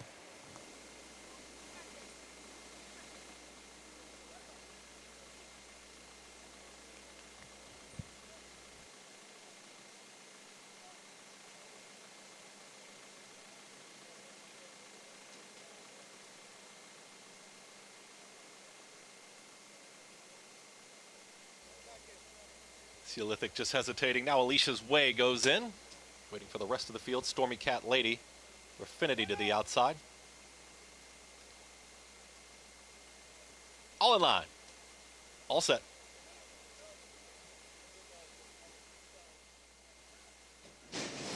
And they're off. Slow start for Seolithic, who's at the back of the field. It's the gray Raffinity, who's got early speed. Raffinity is right there with Infringement, is in the early mix with Mazabi, and also here's Bells on Her Toes in the early fray. These are the front 4. In behind them is going to be She's Got Game, who's going to track in 5th. Up on the far outside is Jerusalema, as this leading pack is now 5 quick lengths clear from Amity Island, who's towards the back end of the field with Alicia's Way. Then Stormy Cat Lady, and after the slow start, Seolithic is the trailer. 23.66 for the opening quarter mile. It's Raffinity and Kendra Carmouche. They've got the lead. They're up by a neck. Tight spot here at the rail for Mazabi, who's trying to move on through. Just gets shut off there as Raffinity is clear. Raffinity is in front, is up by 3/4 of a length. Jerusalema is now progressing up on the outside as they approach a half mile left to go. She's Got Game is waiting for room. Infringement had lost some ground, is now back for more, is in for the 4th position as they move into the far turn. Bells on Her Toes is mid-pack. Alicia's Way starts to launch a rally, is 5.5 off the lead. That one's followed by Amity Island far back. Seolithic and Stormy Cat Lady, 47.39 for that half-mile time. They're approaching a quarter mile left to go. Jerusalema is ready to pounce on this leader. Jerusalema is now put ahead in front. Battling on is Raffinity towards the inside. Trying to make up some late ground is Infringement, who's a clear 3rd. Also losing ground was Mazabi. The rest with a lot to do. Jerusalema kicks for home. It is Jerusalema who's now up by 2 lengths, approaching a final furlong. Raffinity continues to grind away down at the inside. Infringement is alone in 3rd from the back of the pack. Amity Island with a late rally, but Jerusalema approaches the 16th pole. Jose Gomez will pick up another one. Jerusalema will win the finale. Jerusalema over Raffinity. Then came Infringement. It's a tight photo there. Amity Island to the outside of Mazabi in 1 minute 40.08 seconds. Big afternoon at the Big A. Jose Gomez and Jerusalema from that 20-1 morning line. 4-1 at post time and simply cruises the filly who you thought should be favored. Yeah, and by the way, I'm kidding on the line. The guy who's making the line is a very good friend of mine and one of the sharper guys at racing. It's the most thankless job. There's really no more thankless job because all of us out there have the opportunity to just cherry pick and make fun of them, and I would be no better than anybody trying to make a morning line. The offensive line in football, you only reference them when they're making mistakes. It's very hard. I mean, there are some mistakes that, they look easy on the opposite, but some that wouldn't. Regardless, I'm really happy for Jose because he's been struggling, and part of it has been he has not been riding as well as he's capable of riding. But what I really like about what we saw from Jose today is that he's shown a lot more aggression. And I think he gets back to being a more aggressive rider. His agent, Angel Cordero, as your father will probably tell you, maybe one of the most aggressive riders in the history of horse racing, and also one of the greatest riders in the history of horse racing. And I like to see him getting back to that. He's a good kid, and I think he has a good future ahead of him. He just needs to get back on track, and a great day for him today. And I'm happy for owner Jimmy Riccio, who's been a successful owner around New York for a long time, a friend of mine, and a good guy. To be able to pick Angel Cordero's brain. How can I do this better? How can I do that better? I love Angel. To me, Angel is a true living legend in this game. And, growing up in Saratoga and witnessing the Angel Cordero phenomenon. Phenomenon is right. He was a rock star in that town like nobody ever was and nobody ever will be. Some of us get the opinion around here that we're kind of stars because people know us and we're on TV. We ain't nothing, especially compared to that guy. King of Saratoga, Angel Cordero. Doing a great job, Jose Gomez. 3 wins in the afternoon, 11-1, 8-6. Riders up at Oaklawn. Still have 3 races left. The 7th is next on America's Day at the Races as our coverage continues on Fox Sports 2. We'll be right back. Tampa Bay Downs has a rich thoroughbred horse racing history in Florida dating back to 1926. Celebrities such as Babe Ruth, Jack Dempsey, and John Ringling all attended opening day. In 1981, Hall of Fame jockey Julie Crone won her first career race here, and in 2007, we saw Street Sense win the Tampa Bay Derby and go on later that year to win the Kentucky Derby. Featuring full fields, great turf racing, and a 15% takeout on our Pick 5, Tampa Bay Downs has live racing every Wednesday, Friday, and Saturday.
Aqueduct is done. Oaklawn, 3 races left. You're watching America's Day at the Races, brought to you in part by America's Best Racing for the love of the race. Visit americasbestracing.net today. Overcast in Hot Springs, muddy track. Horses have left the indoor paddock. $45,000 claiming event, non-winners to lifetime, all for sale, all one for something. Fillies and mares, 1 mile. And Ellie's Girl kicks off the post parade, drawn inside overlaid at 15-1. Gotta get my act together here. Had a lot of chances. These are all 1-1s. The 1 for 14 scares me. Been on for 2 hours. Been waiting for you to get your act together. It's not easy working with you. At 9-1. Hal's Dream was going to have to improve off the claim for a trainer who has 0 for 20 off the claim with dirt routers. Not great. That's Abby, a bad number. the Bulldog would be a big surprise. Oh, but it's a kind of cool name. I'd like to know It the is. story. Owned by Earl Hershiser. I'm kidding. That's Earl Lorette, 27 to 1. 59 in the third innings. Is that the record? That's right. Has some speed. Looks like the early speed, and the pace ain't not be that hot. Maybe that gives us a chance to get a piece at a big price. Landslid. More on him in a moment.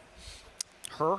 Yeah, she has the fastest race 2 back, but she's 1 for 18 with 6 seconds and 4 thirds. Again, all 1 Tough for to take these horses, Lanterns man. Candy, who's currently the favorite, of 1 for 13, as second place finish in her most recent. But it is Diodoro off the claim with a router. That's why I made her my top choice. Looking for a Flying fourth P. on the afternoon.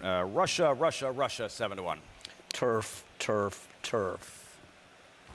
Waiting for you to get me in trouble there. Divine Hope. 6 to 1, down from a 12 to 1. I'm First not- half of the I'm claim not going code. there. Trainers had some success in general off the claim at Oaklawn, but better with horsey claims at Oaklawn. Discussing politics in horse racing circles. What could possibly go wrong? Candy Kick, 15 Anywhere. to 1. Candy Kick doesn't seem really impossible. Mason Ingram's numbers off the claim, though, not strong, stretching out off the claim. McMansion, a winner last out at Indy.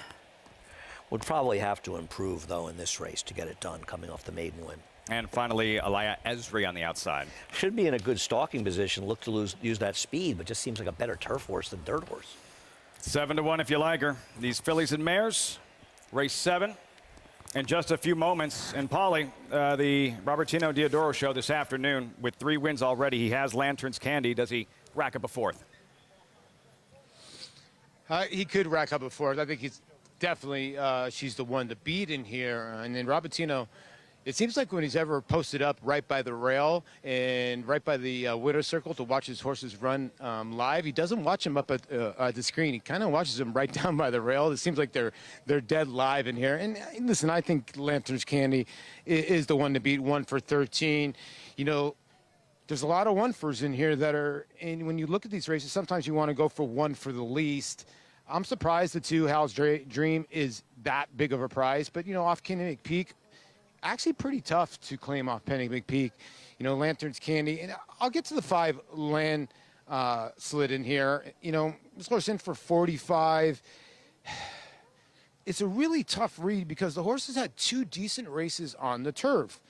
So if you look through the lines, the horse is 1 for 18 with 4 seconds and 4 thirds on a regular racetrack, 0 for 10 on a dry racetrack. So the 1 win is on a wet racetrack. So maybe that will help. I don't know if you want to take 7 to 2 on a horse like that really has that 1 race that Andy mentioned, 2 back, but down for 45.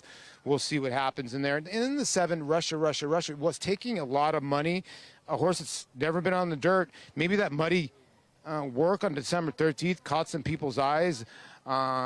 Martin Villafranco's having a nice meet, too. I think maybe that horse is taking money because of that. And then the outside horse, the 11, I'm not going to try to pronounce it, for Jimmy DeVito, dropping for 45. You know, Chad Brown had this horse way back when. This horse was 4 to 1 in the second career start to Be Like Water. Now, the horse has obviously been way better on the turf. But being by Daredevil, give this horse one more shot.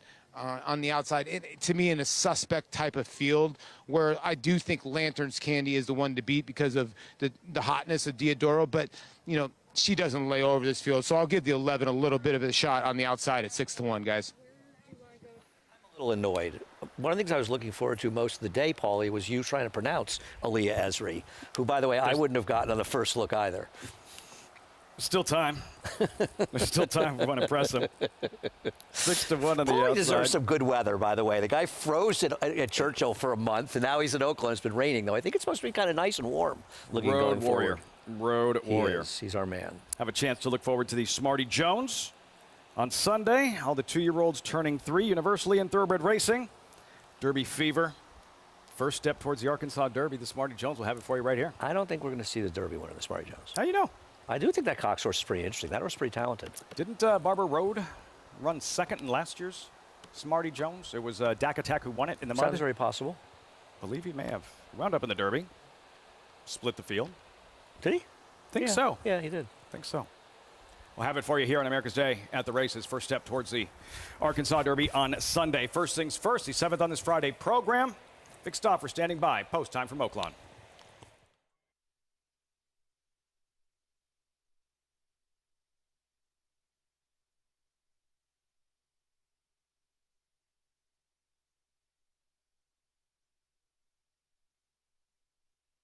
They're at the post.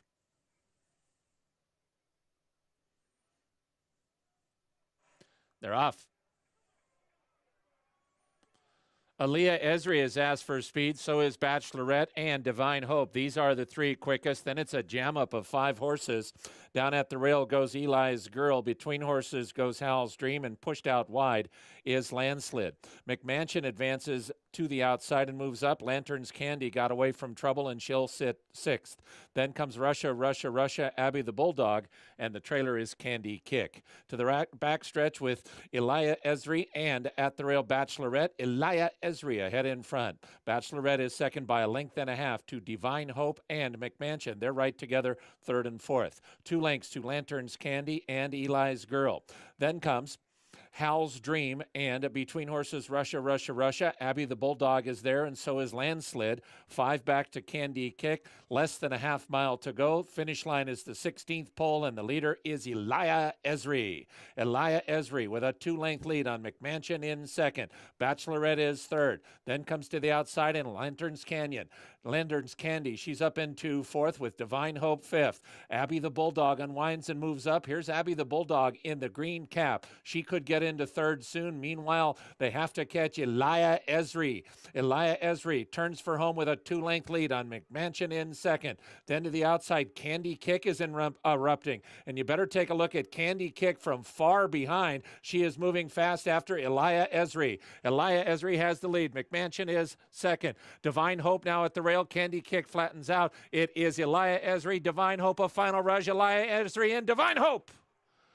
I think Elijah Esri held off Divine Hope by a diminishing whacker. We'll see. She hold on for Polly? I don't want to call it. I haven't had a thing right the entire day. I'm thinking she held on. I started screaming wire about 70 yards to go. You could see she was getting a little late. It was a great call by Paul, even if she didn't hold on. Let's see. That's the number 8 coming along on the inside. We need to see that other angle. You know, that was really telling. Oh, yeah, she held on. I think she held on. Yeah, she held on. It's not even that close. I mean, in the scheme of things, it was just happening so fast. Yeah, she was coming 2 to her 1. Elijah Esri, was she 6 to 1? Is that what you said? Great 6 call to 1. by our Great man, job, Paul. Great call. Got desperate in a hurry. Divine Hope unleashing a furious late run. But Elijah Esri able to hold on. Let's see if they show that other angle for us on the I like that. She'll be in front by 3 parts of a length on that other angle. Or a long neck. Oh, yeah, it's not close. So the finish line's not close. That's still further back than the angle that we saw for the exacta photo in the last race. Yeah. I just like that they put the finish line camera. Absolutely. You know, it's really the only good thing that Dan Silver ever did in his entire employment at NYRA, aside from giving me a hard time all the time. Getting late in the show, isn't it? Mitch Levitas claims it was his suggestion. No longer a good idea. Haymakers flying as we wind down. America's Day at the Races. Still an hour left with you, for God's sake. No, I'm leaving. When is Richie getting here? Is Richie here yet? Richie's here. All right, Hamilton. All right, Hamilton. How about here on the 11? Getting it done on the drop down. Yep. And Jose Gomez, Jerusalem. Super Saver Philly, 5th lifetime win. Gomez, 3 wins on the Friday program. Yeah, a great day for him. Congratulations on Jerusalem. Kelly Breen and assistant John Atfield down there, of course, and owner Jimmy Riccio, who's been a successful. I think he and Mike Dubb are probably the 2 longest successful owners, you know, especially in the claiming circuit. Though you know, Michael's branched out a lot, but Jimmy's won his share of stakes as well. Carryover, Andy, carryover. Not surprised. On Saturday. How big is the carryover? What was it? 22, wasn't it? 22.6, 22 plus. And it's a mandatory payout because tomorrow is, if you don't know, New Year's Eve. Thanks. You're spending your going New with Year's me Eve to Times Square? Are we still doing that again? Oh, yeah, for sure. Yeah. Awesome. I always go. You're driving this year? I live a mile from Times Square, and I've never considered going there. Why do I feel like it was like 1983, the last time you were up at midnight on New Year's Eve? No, I'm usually awake. I usually just don't fall asleep and stay up, but I have fallen asleep before midnight. No, I stay up late. You're going to California time. You'll be up till 3. I can't sleep anyway, so that's besides the point. You're not going to be able to sleep after you unveiled and opened your first round draft pick in Game of Silks. It's all up from here. Is it Billy Bob Thornton said in Bad Santa? They can't all be winners, can they? It's a funny movie. I do have the greatest Billy Bob Thornton story, which is not going to be interesting to our listeners, but it does involve the screening of Sling Blade that I went to see. If you can tie that horse into Sling Blade. Well, it's a Palace Malice. Palace Malice. This. Oh, cue the animation. Roll the animation. Sorry. The game of Gave silks, the thing to me. where the metaverse meets horse racing ownership. Got to check out that 3D interactive website. You hear that? You hear that? We're feeling better about this one. I see a Palace Malice. Well, this one was only hip number 1449, so it wasn't as high as the other one. This one did not sell. A Palace Malice, the damn plain Lucky, only ran a few times. Palace Malice, terrific horse for Todd Pletcher, one of 400 stallions that Todd Pletcher currently has, and has a very nice second dam side, so we'll see what I get with this one. But it's a Palace Malice, and I'm a big fan of Palace Malice. You're feeling better about this one than your quote-unquote can of squid that you opened up about 90 minutes ago. This one may not be a can of squid. I don't know yet, but listen, I understand our job is to promote things, but I like this. I think this game is really fun. I really do. I think it's a very clever idea, and I think it's a great way for people to get involved in the game and for a lot less money be involved in what it's like to be an owner. And, you don't have to necessarily buy the yearlings. You can participate in different ways. Buying and selling horses and such, and, watching your horses. Some are going to sell at 2-year-old sales, see how they're doing, and see where they end up. And I'm looking forward to Saratoga when, not just some of our horses run, but I'm looking for some of our viewers. It'll be fun when we're in Saratoga, and hopefully people are getting involved in the game. They come up and talking about the horses they have. And I think it's a really, really interesting way to really have a piece of ownership. Absolutely. And to learn about the ups and many downs of trying to own horses, owner problems. I think this could really take off. Yeah, I think it's a great idea. I honestly do. If you've played fantasy football, if you've had a fantasy stable, this is along those lines. Have to check out that website. Game of Silks. Silks.io. Silks.io, that 3D interactive website. Andy's second round draft pick, much better than the first. And how about Paulie at Oaklawn? Aliyah Ezra at 6-1, and this late run from Divine Hope up the rail, and Martin Garcia trying to spoil things for Paulie. Yeah, this got a little close, a little too close for call, but Aliyah Ezra holds on. Great pick by our man Paulie, 1540 on top. With size aboard, 11, 8, 10, seventh race at Oaklawn Park. 2 left, race 8, Arkansas bred, $40,000 claimer. Fillies and mares, 3-year-olds and older, $106,000 purse. Field of 10. That's next at Oaklawn Park.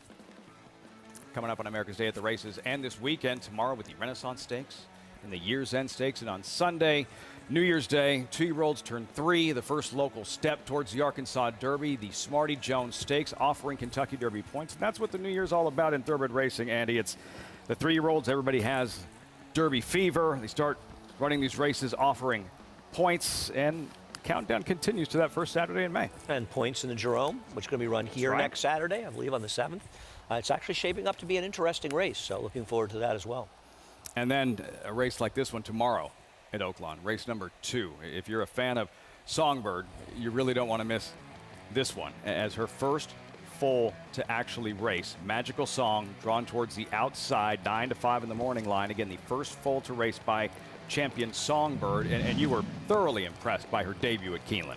I was, and it's funny because I was known as a big Songbird detractor, mostly because I feel that she was an exceptional racehorse, but I think got some accolades I wouldn't say she necessarily deserved, but she was obviously an incredible talent. This horse really ran. She finished 3rd, but the winner wired the field, and this was on Breeders' Cup weekend. And what I found most interesting about her is that she outclosed another closer in this race for 3rd. And that other closer was a horse trained by Graham Motion, who got beaten in the neck in our Demoiselle by Julia Shining. And you see her making that big run at the end. And there's the horse, the Graham Motion horse, whose name escapes me, who finished 4th in there.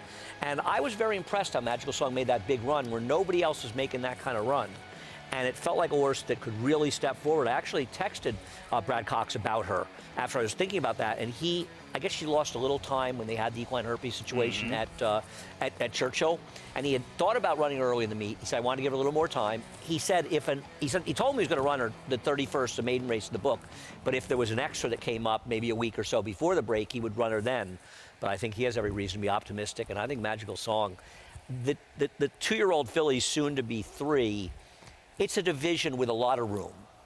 And, you know, you think about horses like Nest. We'd heard a bit about Nest. We had no idea. We had no idea, but also we hadn't heard about Wayne's horse, who I'm now having a senior moment with. Secret Oath. Secret Oath, who won the Kentucky Oaks. I mean, you know, I remember you and I saw her coming out party. Well, it was well past this in the calendar. There's a lot of room for horses that we don't know about that could even be maidens, like Magical Song. And I think there's a chance that she's the kind of horse that could be that kind of player. Brad Cox pretty stoic. Did you get a sense of how good he thinks she is or can I didn't. I don't like to ask those questions. It's just not in my nature to do that. I'm sure he's excited for her. I don't think any reason not to be. He's a smart guy, but that's not a question that I ask trainers. If she was healthy enough to have run in the Frisette, who knows? Maybe she could have won the Frisette like Boleto did back in 2004. Lafitte has been right once. Excuse me, Mr. Met.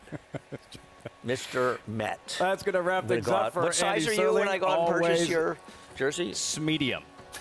Medium, not me. I can't. Gonna wear it at Times Square with me tomorrow night? You got, or at least like wash it and shrink it. Medium.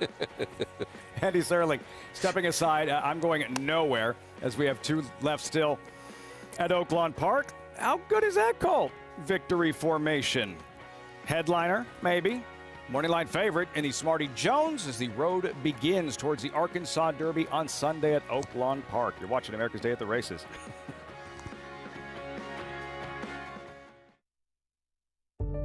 Whatever you use to predict future stallion success, breathe slowly and gaze at the desert's first great championship race. Curlin won it. So did Street Cry, Arrogate, and now, in a time even faster than Arrogate's, Mystic Guide. The cold hard fact is, after this, he was rated the best horse in the world. Mystic Guide. New to Darley. Who you betting on? How about an app created specifically for horse racing? Naira Bets. We specialize in thundering hooves, fist pumping, and boosting your bankroll with robust weekly promotions. And offer betting tips from actual horse racing experts. Bet all day and night, nationwide. Get the action and thrill of horse racing with Naira Bets. Connect, a Grade 1 winning millionaire and the best son of Curlin at stud to date. Physically impressive and dominant on the track. Winner of the Grade 1 Cigar Mile and the Grade 2 Pennsylvania Derby, where he defeated Gunrunner, Nyquist, and Exaggerator. With Grade 1 winner Rattle and Roll in his first crop, along with Grade 3 winner Hidden Connection. Connect, a proven winner on the track, a proven stallion in the making. Racetrack Television Network brings you every race, from every track, on every screen, every day. With monthly packages starting as low as $5, RTN gives you great value and access to more live HD streaming and race replays than anyone. Visit RTN.tv today to sign up and watch on almost any device, including Roku and Amazon Fire. RTN has packages that start at $5 per month.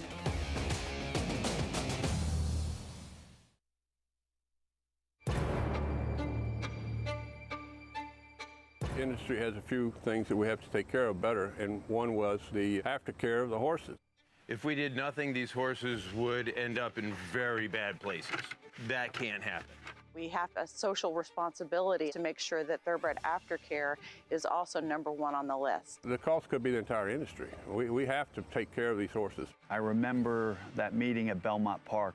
It was a dream. It's different than any other program that was put into place. It is a first line of defense for those who are concerned about what happens to the equine athlete after he's done racing. We started with some 21 organizations across the country, and now we're up to over 82 facilities throughout the country and giving away almost just under $25 million. It's the one shining accomplishment that we have that we can point to say we really do love our horses.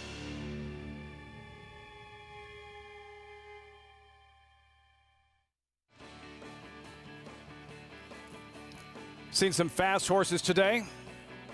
Racing in America's fastest city. Aqueduct is through, still 2 left at Oaklawn. You're watching America's Day at the Races, brought to you in part by Naira Bets, but over 300 tracks, including Oaklawn. Or anytime with Naira Bets, visit nairabets.com or download the app. I'm joined by Richie Migliori on the set. Great stuff down in the paddock, especially with drafted at 6-1, winning the Gravesend, and how he really touted himself pre-race in the paddock. Really look good. Dave Duggan does a terrific job. Nice to see that he's going to be getting more horses. Rick Schosberg, one of our colleagues, retiring. He's going to get a lot of those clear star horses. What really was interesting about the race itself, though, Lafitte, was the rider had already gone to the crop 6 times, and they were coming to the 16th pole. And the new rules, he can't go to the crop again. So Luis Rodriguez Castro did a great job of hands and heels and holding together to get that last bob. And the thing is, the horse was really responding to the crop. For a guy who doesn't get a lot of opportunities on a major stage like a stakes race at Aqueduct, he really held his cool and composure very well, and they got it done. So just a really interesting, I thought, little side plot to it. Kind of a helpless feeling there, like you're out of ammunition when it matters most, and he was still able to coax drafted, getting up in time by this much in the Gravesend. That was today's feature here, the America's Best Racing's Race of the Week on Sunday. It's at Oaklawn with 3-year-olds taking center stage, and the Smarty Jones offering Kentucky Derby points. There's the animation. You see that? You know it's a big deal. You know it's a big race.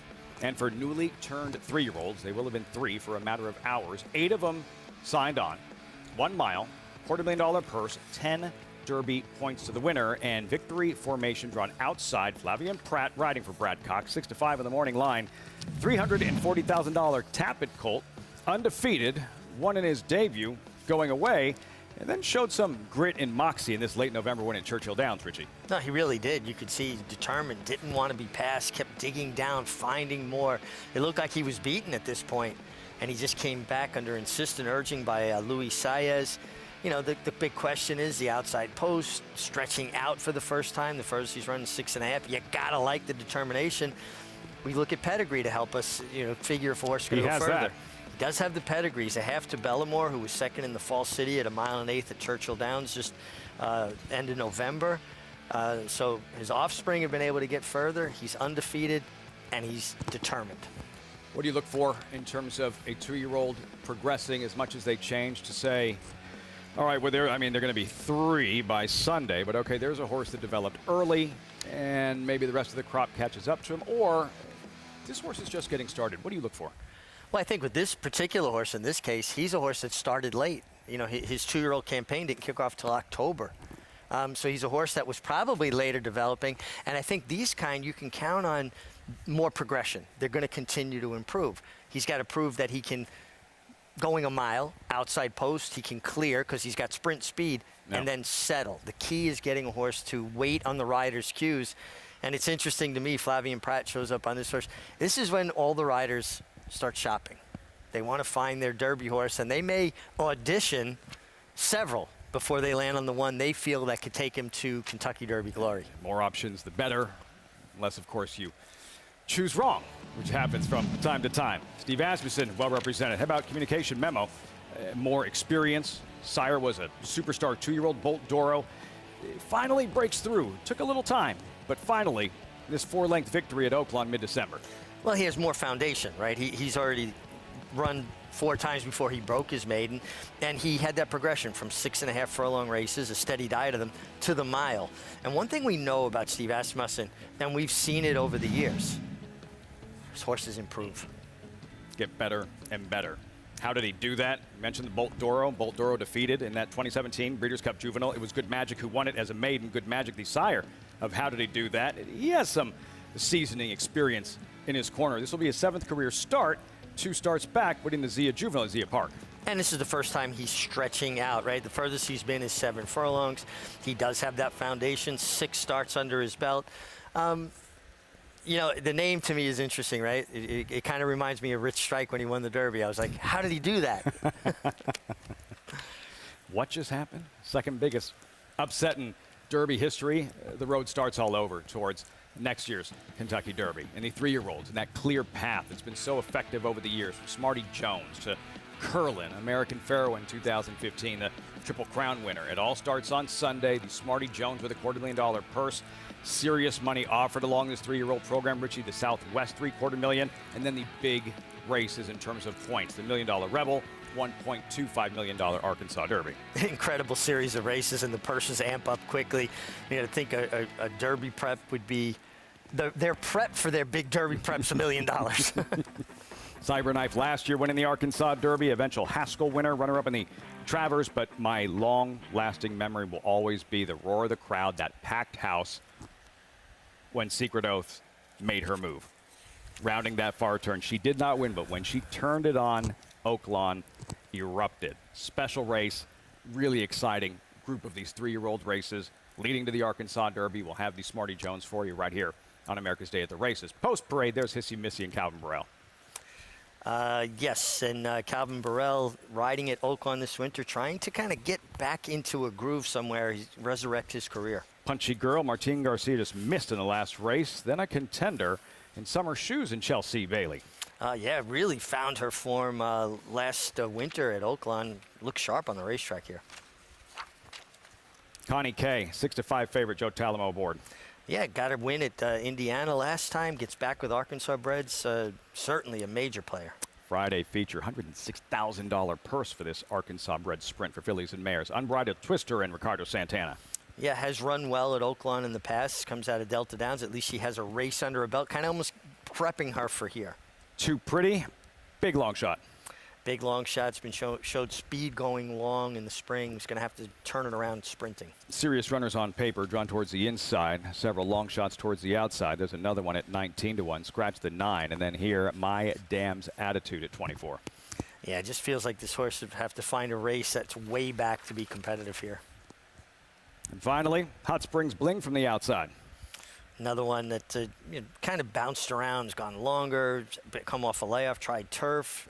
Going to find a race that's going to be faster than I've seen from her in the past. Minute out till the 8th of 9, the feature. Arkansas bred filly and mare sprinters from Oaklawn.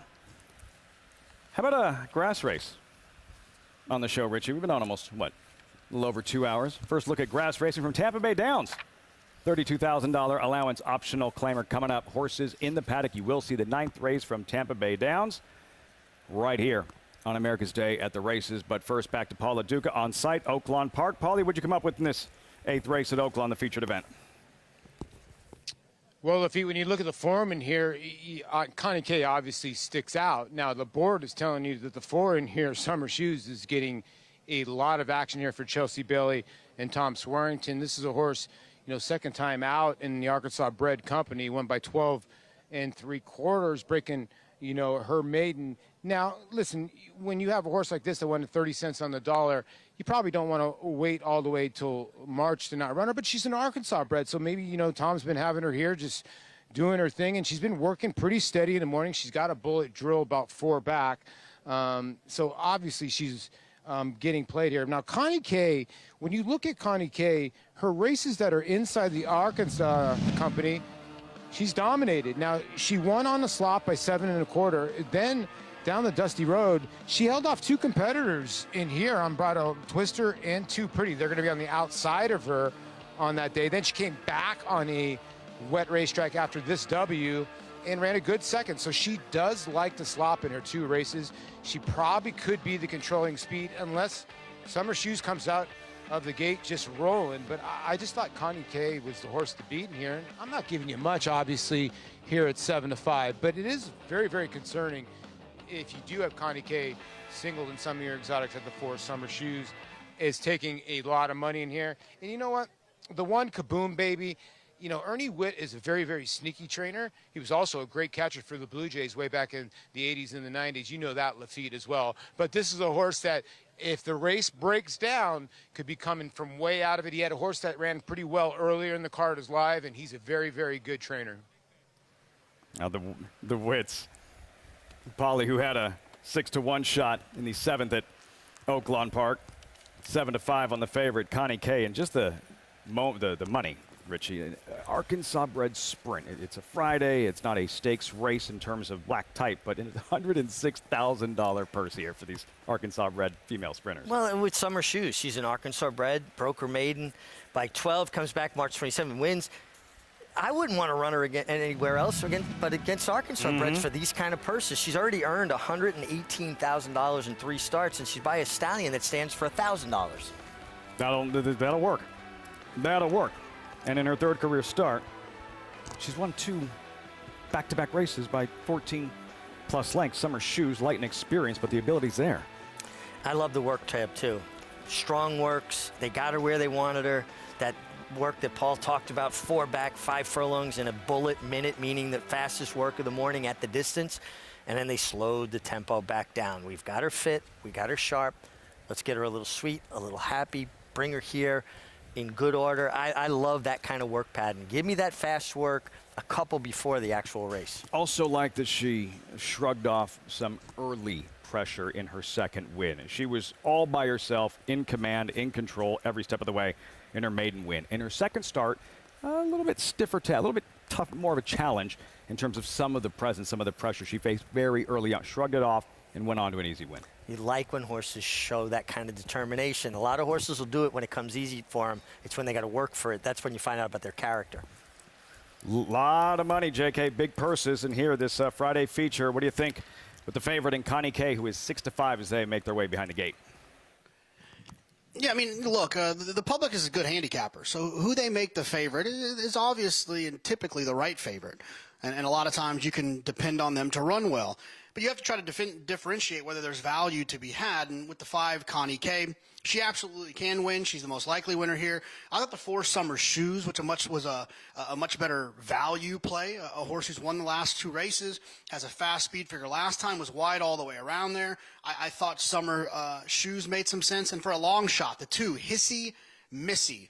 One that I just feel like if you look at some of her races, she's got some nice races mixed in there, and I think she might appreciate the trip she'll get in here, and she's a nice price at 20-1. With 3-time Kentucky Derby winning jockey Calvin Burrell trying to spring the upset. Hissy Missy 19-1. Summer Shoes, even money. All set for the Friday feature from Oaklawn. Vic Stauffer standing by. It's post time. Summer Shoes. Connie K. Madame's Attitude. Last to load, Hot Springs Bling.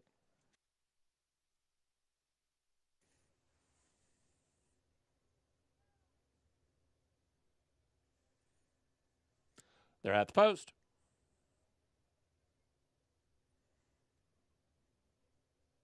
They're off. Connie K and Summer Shoes, the 2 favorites, break well. Unbridled Twister is close up. Heated Argument and Too Pretty in the mix. Hot Springs Bling make it 6 across the racetrack. Then comes Kaboom Baby, Punchy Girl, Madame's Attitude, and the trailer is Hissy Missy. It is Summer Shoes and Connie K, 1-2 at the half-mile pole. Summer Shoes and Chelsea Bailey ahead in front. Connie K is second by just a length to Unbridled Twister in third. Heated Argument, Hot Springs Bling, Punchy Girl, and Kaboom Baby all have about 4 lengths to make up. They're 2 in front of Too Pretty. Then Madame's Attitude and Hissy Missy. They round the far turn. Summer Shoes and Connie K are 1-2. Summer Shoes ahead in front. Connie K sets the stage for a good stretch battle and runs right alongside. Unbridled Twister is still very much part of this race. She's 3 wide in third. Then Kaboom Baby at the rail. Summer Shoes and Connie K shoulder to the final furlong. Connie K outside. Summer Shoes inside. And they are trading punches and going right down to the wire. Connie K maybe half ahead. Summer Shoes battling back from the inside. Look at these 2 Arkansas bred fillies. Summer Shoes, Connie K. Summer Shoes. Summer Shoes beat Connie K. Unbridled Twister was third. Kaboom Baby or Punchy Girl for fourth. A couple of high quality Arkansas bred filly and mare sprinters. Just too much. Summer Shoes in the end turning back the challenge of the favorite Connie K in the feature at Oaklawn. Summer Shoes has already shown that she has that tenacity. She wants a fight. She got headed mid-stretch. Connie K got ahead on her. Joe Talamo went to work on her. Chelsea Bailey was very cool, calm, and collected and waited till very late to ask Summer Shoes for her very best. Went to a left-handed crop, found just a bit more. Summer Shoes now 3 for 3 against Arkansas breds, 3 for 4 lifetime with a second against Open Company at Hawthorne Park. It pays to own Arkansas bred. The winner's share of a $106,000 purse. Richie, I thought she had her measure. I thought Connie Kay had her measure, and it even felt at the wire. Summer Shoes was like inching away, widening her margin as they reached the finish line. Yeah, and you know, it looked like Chelsea Bailey might have been a little concerned that coming off the layoff, she might get a little bit tired, so she was trying very hard to conserve her, but she was always traveling. And this is, I'd say, 2 very nice Arkansas-bred fillies, and they put a lot of separation on the third-place finisher, and they put on quite a nice show. Now, it did look like in the pan and the replay, I noticed, maybe Summer Shoes came out a little bit on Connie Kay. The inquiry sign is up. So they are looking at the stretch. The stewards are looking at the stretch of what just took place in this feature at Oaklawn. Did anything catch your eye at first glance? It looked like the last 40 yards she came out, and probably fairly significantly, but at that point it looked to me like she had the race won. I didn't really see anything in upper stretch that would lead me to believe there was any kind of impeding going on, but late she did come out. Have to see that head on. Yeah. Have to see that head on. You'll see it as soon as it's available. 4, 5, 6, 3 for now. Chelsea Bailey and Summer Shoes able to repel the challenge of Connie Kay. Yeah, and it looks like they took that inquiry sign down. If Already? anything happened, it appeared like it happened very late in the game when the race may have been decided. But it'll be interesting to see. It looks like they took the inquiry sign down. That was quick. How about some turf racing? Tampa Bay Downs.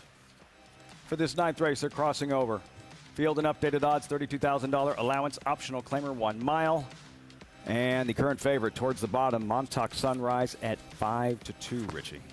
Nothing like a Montauk Sunrise out at the end of Long Island. Absolutely beautiful. This is a hard-knocking, consistent horse. 6 for 18 lifetime winning exactly 33% of his starts. And he's faced some hard-knocking claimers. The race he won here at Aqueduct in September, the Belmont at the Big A meeting, he was as tenacious as could be, and he's a horse that likes to be forward. He likes to be up involved early. Chance to handicap a grass race here, JK. Hey, nothing wrong with that. There was a nice pick 5 carryover today at Tampa Bay Downs, so that'll be ending here if you're alive in that. Best of luck. I thought you needed 4 horses in here. I thought you needed the 1, 2, 8, and 10. And often what happens in those situations when you're playing these multi-race wagers and you feel like you need 4 races to kind of get it covered, you want to ask yourself, well, who's kind of the biggest price of those 4? If I felt like I needed all of them, who provides the best value from a win standpoint? And that would be the 8, Bullet Force, a horse that debuted on the poly in the U.S., on the synthetic down at Gulfstream Park, and ran just okay. But I liked the last race. I thought the last race at Tampa was pretty good. Was down on the inside, now gets out to the outside. Maybe we'll run a little bit better in the clear. But got a nice speed figure that day. Was bet that day as well. Second time Lasix. Look, like I said, I think this is a 4-horse race. I think 4 of these horses can win, the 1, 2, 8, and 10. But the 8, from a price standpoint, makes a ton of sense in here. And the last one that I'll talk about is the 2, Original. Original used to be competitive. He was pretty competitive in these New York bred stakes and New York stakes turf races for 3-year-olds. Has some tactical speed. Is a horse that could take advantage of that speed from the inside. I always like having tactical horses in turf races drawn to the inside because I feel like they have enough ability, enough athleticism to get themselves out of tough spots on the inside, all the while saving ground down on the inside. Richie can elaborate on this a little bit, but saving ground in turf races, it's still one of the best trips you can get in racing. Absolutely is. Saving ground is paramount to victory in turf racing. Now, something we should talk about with Original, this was a horse that clipped heels in the Hall of Fame stakes and fell. Now, luckily, he was uninjured, and Luis Saez was uninjured. Feel like he's a horse that's been a little bit shy about running inside of horses since then. Now, horses are like people. They go through an experience that traumatizes them a bit, and they'll tend to shy away from it. Your best horses tend to run through it, just like your best athletes tend to work their way through things. Some horses just never. I remember Steve Cawthon fell at Belmont Park opening day when he was an apprentice on a horse named Low Return. Low Return was a very good horse. Was never the same after that. He didn't get injured. He just was like, whoa, I don't want to be around all these horses. Horses get shell-shocked. like a quarterback that gets hit too much, especially a young quarterback. My father rode a horse. I think it was either Mamezon or Women's Wear, same owner, the Brettsfield. And I think Mamezon, I could be wrong. Hollywood Park, rounding the far turn, there's a spill, and the horse falls. And not seriously injured, but the experience itself. The next time he rode him at Hollywood Park on the turf course, slams on the brakes right at the exact same spot where he was involved in that spill, that incident, however long prior to that. And Dad went right over the top. I'm not going back to that place. I know something bad happened there.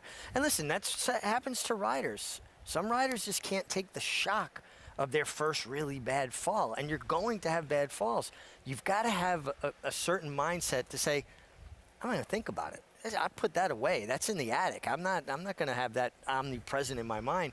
Otherwise, you couldn't do the job. Human, equine, as an athlete, young, positive experience. So incredibly important. Here at Tampa Bay every winter, the kind of talent that we see at Tampa Bay Downs. Last year, I don't know, Nest raced at Tampa Bay Downs on the Suncoast, Bleecker Street, in Italian, Classic Causeway, list goes on and on. Post time for the 9th at Tampa.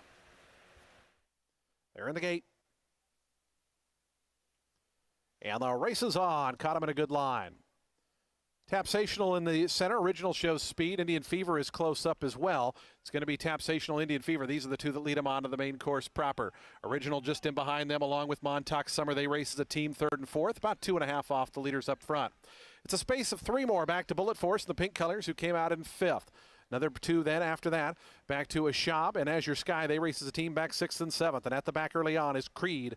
The early trailer is about 9.5, 10 off the lead up front of Indian Fever. Antonio Gallardo and Indian Fever in front by almost 2 now. As Tapsational yielded to that one, going to sit back in 2nd.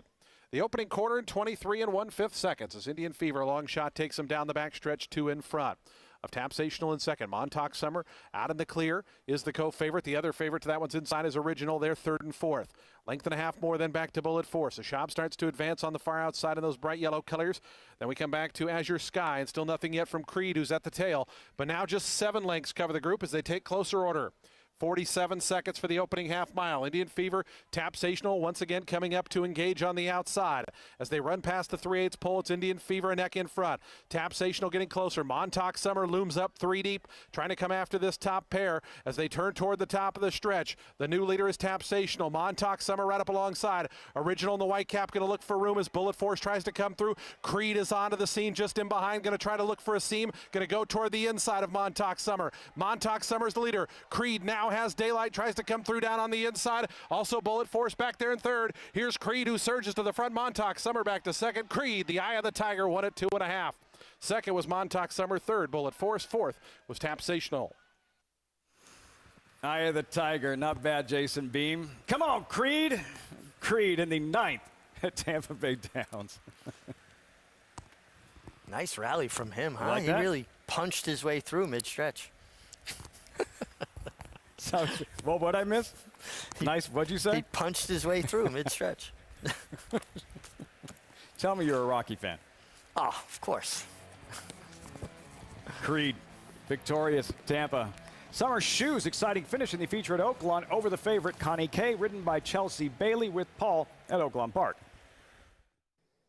With winning jockey here, Chelsea Bailey, aboard Summer Shoes. The money showed up for this filly, and she showed up for you, Chelsea. Yes, yeah, she's my filly. I've been riding her in every start, so I know her. And Connie Kay is my nemesis, and I knew that was going to be who was going to be my competition. And, you know, she hadn't ran in a while, so I was worried that Connie Kay had her last out. So I, you know, I had a plan, and I kind of stuck to it, and it worked out. Now, were you thinking that Connie Kay, the way she broke, was going to cross over on you, or were you? Because I know that you got underneath, or was that your plan to try to get underneath, or you didn't want Connie Kay to get in front? I knew I had horse. I knew what to do, and I wanted to get her up there, and I knew I could go toe-to-toe with her, and so that was the game plan, and it worked out. She's a nice Arkansas bred. Where do you think you can go from here? You think she can go a big distance to ground?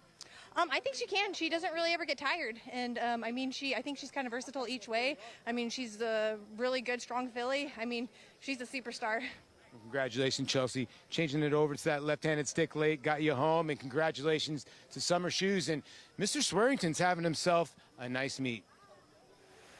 A big win, Paulie. Summer Shoes, 3 straight, and you could really sense the excitement from Chelsea Bailey and winning a feature race. $106,000 purse in this 8th race at Oaklawn. And you could see she did have a plan, and she executed it well. She didn't want to let her filly do too much early, save something for that stretch drive, and ready for that battle. Now, Chelsea Bailey's an MMA fighter. She knows a little bit about going toe-to-toe, right? And she's got a filly that's got the same attitude as her, that never quit, come back, fight for it kind of attitude.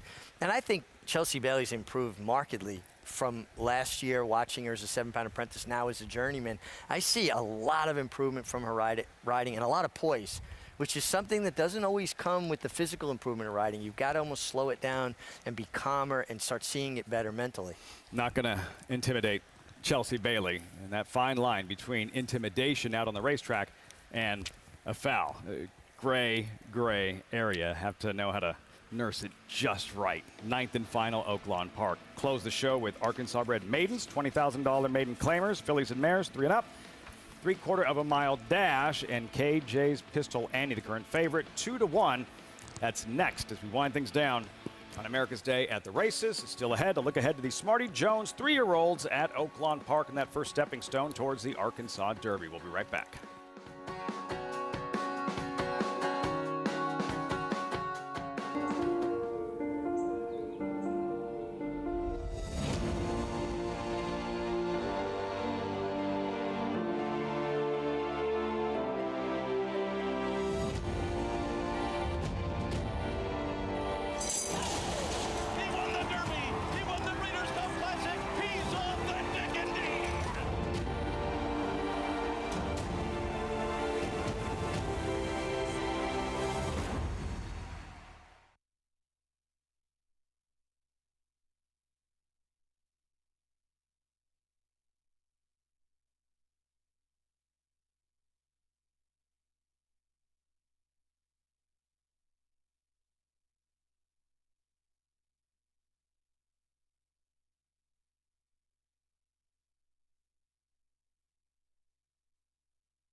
Overcast Friday afternoon at Oaklawn Park. One left. The nightcap coverage on America's Day at the Races, brought to you in part by Claiborne Farm. 100 years. Doing the usual, unusually well. Now, draft day continues. The game of silks. Now, this is going to be your second unsealed envelope. Your first was a chestnut filly by Flame Away. Okay. That sold for $3,500. All right. And so room to build the strength in the stable. Didn't have a lot of pedigree, but maybe she'll create her own pedigree, which horses do and people do as well. I think I did. Your future star's in there. Yeah, this is your future star's in there. I'm not hopeful. I'm excited, but I'm not hopeful. Cue the animation. The game of silks reveal.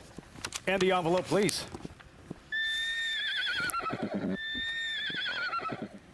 Better be good after that. I like this one. By Midshipman.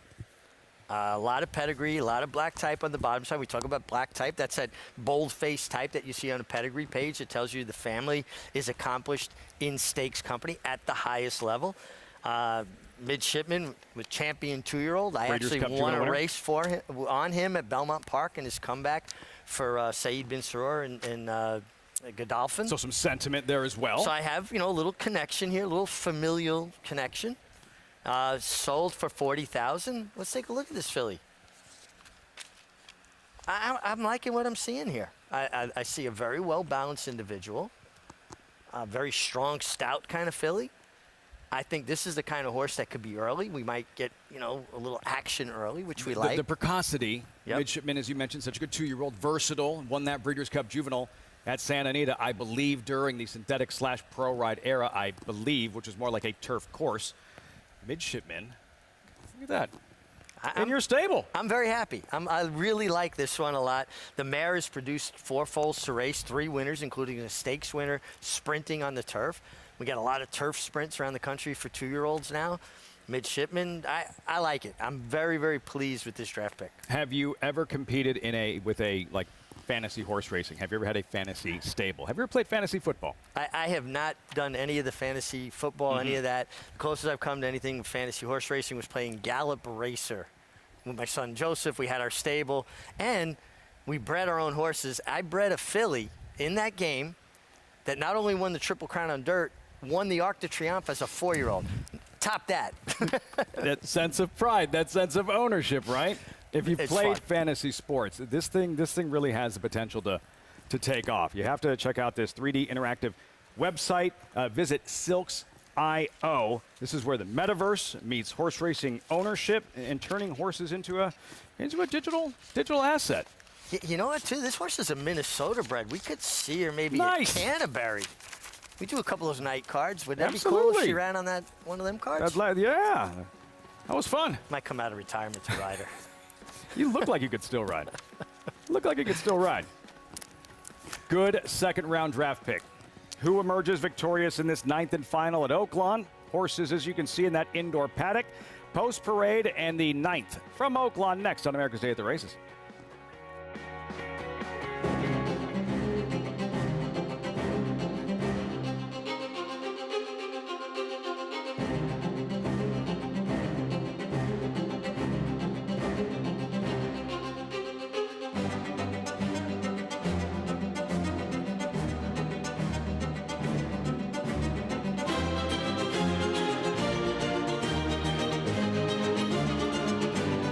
Eclipse champion Blame, standing at Claiborne Farm.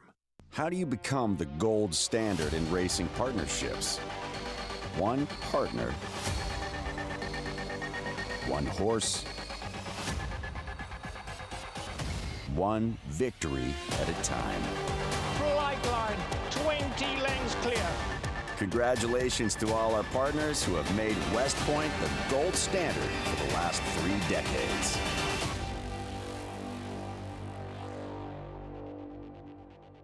Introducing a stallion, as top class as they come. In 22 career starts, he won or placed in 12 graded stakes, competing in 15 grade ones, earning over $1.7 million. His undisputed speed is evidenced by 7 100-plus buyer speed figures, a 3-time grade 1 winner, Raging Bull. Now more than ever, it's time to get with the program. When shopping for your next race prospect, consider that New York breds start with an advantage. Our New York breds run for serious green. At Saratoga Race Meet, New York bred maidens run for up to $88,000. New York bred allowance horses run for up to $100,000. And New York bred owners can collect awards of up to $20,000 per horse per race. So get back with the program. Seriously. Love that statue at Oaklawn Park. Welcome back. This is America's Day at the Races. 9th and final coming up next in Hot Springs, Arkansas. But draft day does continue. The Game of Silks reveal. Jonathan Kinchin is with us. JK, so Andy and Richie both feeling better about their second-round draft pick, so to speak. It's your turn. I don't know that you actually have the envelope, but we are going to unveil who the second horse in your stable is. I figure anything that's kind of like fantasy football with me involved gives you nightmares, Lafitte, but hopefully this works out well. You overspend. You're too aggressive in the auction. JK, this dark Bay or Brown filly? Wow. By Sharp Azteca. I haven't checked the stats in about a month or so, but at one point, JK, the most productive in terms of wins with 2-year-olds, Sharp Azteca. That middle distance, that speed, that brilliance. This one looks pretty good at first glance. Yeah, look, he was an absolutely brilliant racehorse. A little bit of a black cloud following him, but if you see what happened with his offspring, you got to be happy about him. There's a lot of talent there. He ran extremely fast numbers. He was brilliant around one turn, and that's good when you have a young horse, right? You get these 2-year-olds, they start off around one turn, and if you can have a sire that can be prolific in that arena, you mix in a little bit of stamina on the female side. Next thing you know, you got a really nice horse. There's nothing wrong with a Sharp Azteca. This will be a lot of fun. Jonathan, a little bit light on the pedigree, not a lot of black type in there. The mare has produced one foal that actually updated in the catalog here to 10,000 earnings, was placed at 2. But Sharp Azteca, certainly you got to feel good about him as a first crop sire this year, what he's been able to do. You have one more, JK. Another draft pick adding to your stable. Once again, the animation in this Game of Silks reveal. Jonathan Kinchin's next draft pick, so to speak. We've given that horse a heavy workload this afternoon. What are we seeing, Richie? We got a son here of Practical Joke. Had a perfect pick. Perfect pick was stakes placed winner. She was fast too. Had speed out in California. She's had one other foal, a winner at 2, perfect prank, a foal to this horse. So they've already kind of proved the winning combination, haven't they? I like that. I like when you have one that they come back. They like what they got first time when they paired these two together, the Dam and Practical Joke, so much they came back and did it again. Practical Joke, another one. He's had a couple of Grade 1 wins, some down in Chile, but also he's had one here in North America with Chocolate Gelato. So I think Practical Joke's another sire that's going to be a lot of fun. Look, of the horses I've picked, I've had all good sires, and that's the good starting point. You know, obviously the Dams have a lot to say into the equation, but at least you got some prolific young sires to kind of try to lead. I just want to beat Andy. That's all I care about. That's all that matters, man. That's all the rest of us want to do. Come on. I will say this, though. As important as the sires are and the precocity there, female side of the family is more important. Just look at my children. You know that's true. You know your audience.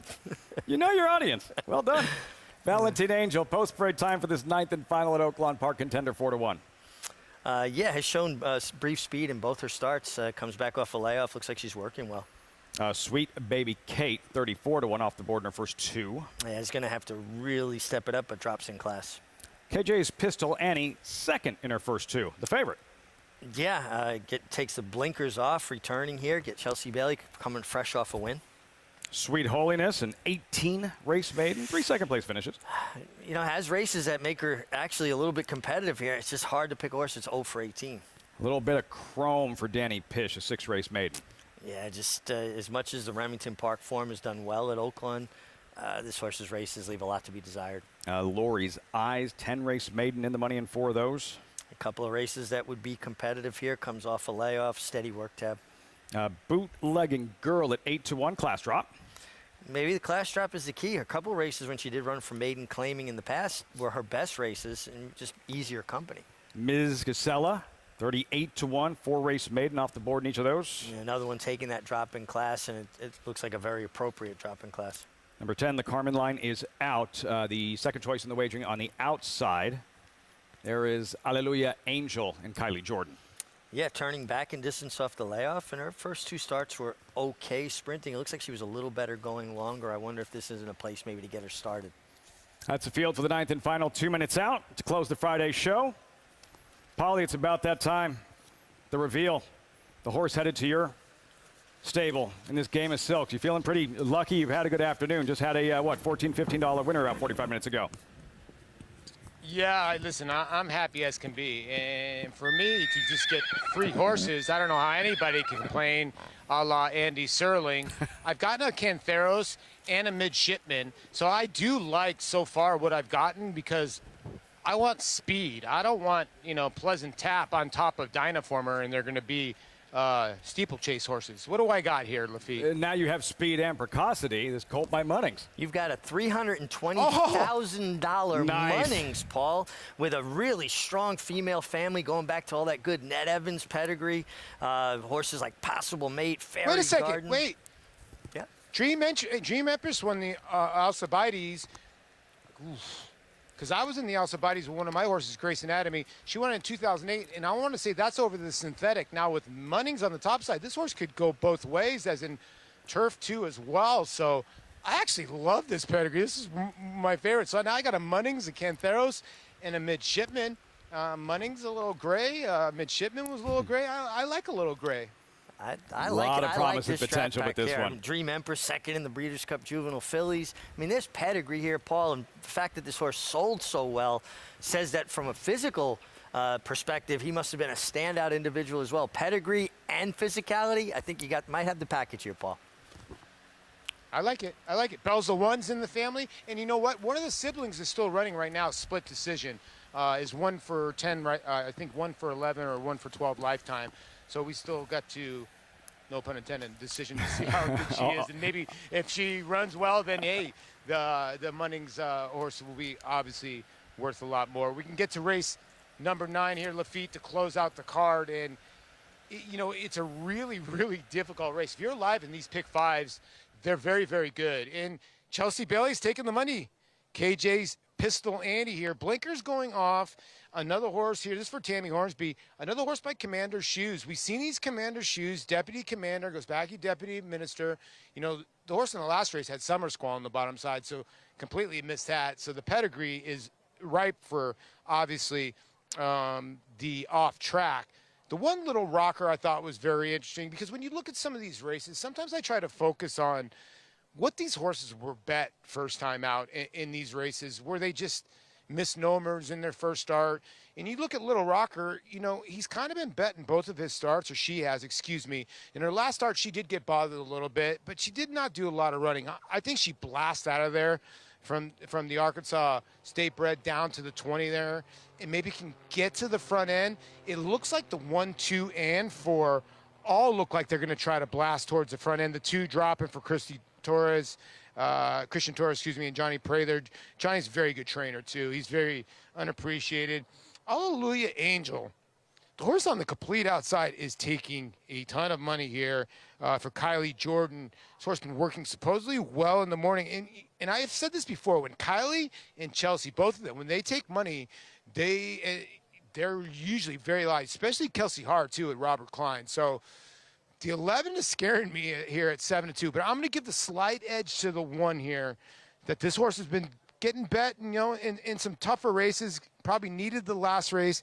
And I kind of like the 1 hole. Like, you know, Mig always talks about it. It could be a disadvantage, but if you break well, hopefully it's an advantage for Joey T and Randy Morse. Just real quick, Paul, good stuff with Chelsea Bailey after the feature and her winning ride on Summer Shoes. When the inquiry sign went up, did you think there was something to it, or did it feel like a nothing burger to you, as it seemed the inquiry sign was down as quick as it went up? No, it ended up happening. I actually talked to Joe Talamo right after the race, and I said, Joe, what happened there? And he goes, you know what? I think the steward just put the inquiry sign up. I did not lodge the objection. She came out at me basically right at the end of the wire. There was nothing there. I was never going to go by her. Obviously, it's a situation you don't want. Joe said, he goes, but she didn't mean to do it. The horse just came out towards the end of the wire, but I was never going by. So Joey T was very, very honest with me. Joe Talamo riding Paul's top selection here in Little Rocker at 4-1. Exciting feature today. And as you mentioned, as soon as that happened, as late as it did take place in the running of the race.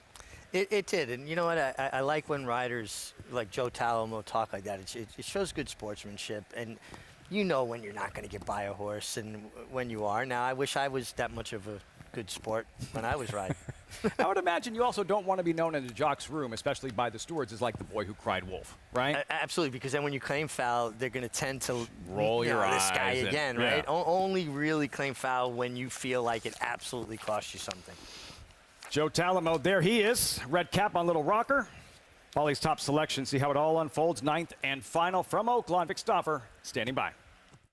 KJ's Pistol Annie. 2 more now.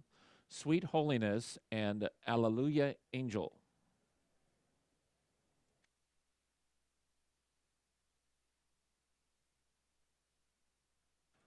They're at the post.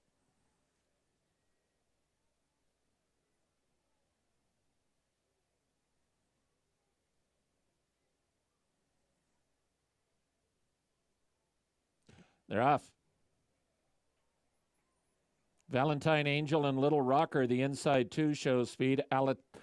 Alleluia Angel is close up, so is KJ's Pistol Annie. Little Rocker puts ahead in front. Bootlegging Girl and Sweet Holiness are next, then a little bit of Chrome, followed by to the outside in Ms. Gisela, then Lori's Eyes, and after trouble at the start, Sweet Baby Kate is the trailer. So Little Rocker and KJ's Pistol Annie are now 1-2. Little Rocker a half length in front. KJ's Pistol Annie is second, a length and a half to Valentine Angel and Alleluia Angel. Sweet Holiness is fifth with 5 lengths to make up. She's 2 in front of Bootlegging Girl. Lori's Eyes and Ms. Gisela are next. Then comes Little Bit of Chrome, and Sweet Baby Kate has trailed throughout. And here's KJ's Pistol Annie to put ahead in front of Little Rocker. KJ's Pistol Annie just ahead in front. Little Rocker is second. 2.5 back now to Sweet Holiness. Then Bootlegging Girl and Alleluia Angel. KJ's Pistol Annie has the lead. She's a length in front of Sweet Holiness, who comes on in second. Bootlegging Girl is third, and Little Rocker fourth. KJ's Pistol Annie and Sweet Holiness. Down to these two, KJ's Pistol Annie, Sweet Holiness second. Bootlegging Girl is third. KJ's Pistol Annie in front. KJ's Pistol Annie beat Sweet Holiness 2 1/4. Bootlegging Girl was third, and Little Rocker finished fourth. That confidence working. Chelsea Bailey wins the Friday feature Oaklawn and takes down the nightcap as well. KJ's Pistol Annie breaks through, graduates in her 3rd career start. Yeah, always looked like she was a winner. Really had a nice trip, broke sharp, got her position the right way on Chelsea Bailey. When I talk about poise with a young rider who's developing, she set this horse down incrementally. She built into her drive. She didn't go from sitting to an all-out drive. When riders are young, they get excited. They don't build that horse into that crescendo. And I like what I'm seeing from her. She's doing everything in that progressive fashion. And you can see there's a clarity. She's seeing the race around her. It's almost like slow motion when you start doing it properly. A couple of wins on Arkansas-bred fillies for Chelsea Bailey here. KJ's Pistol Annie. Morano LLC winning owner. Tammy Hornsby winning trainer.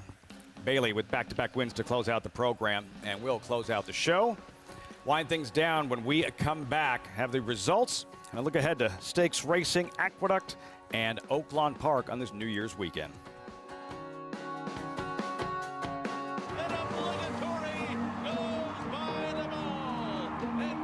Here comes Malathaat. Here comes Clariere on the outside. They're coming to the finish, and it's going to be Clariere.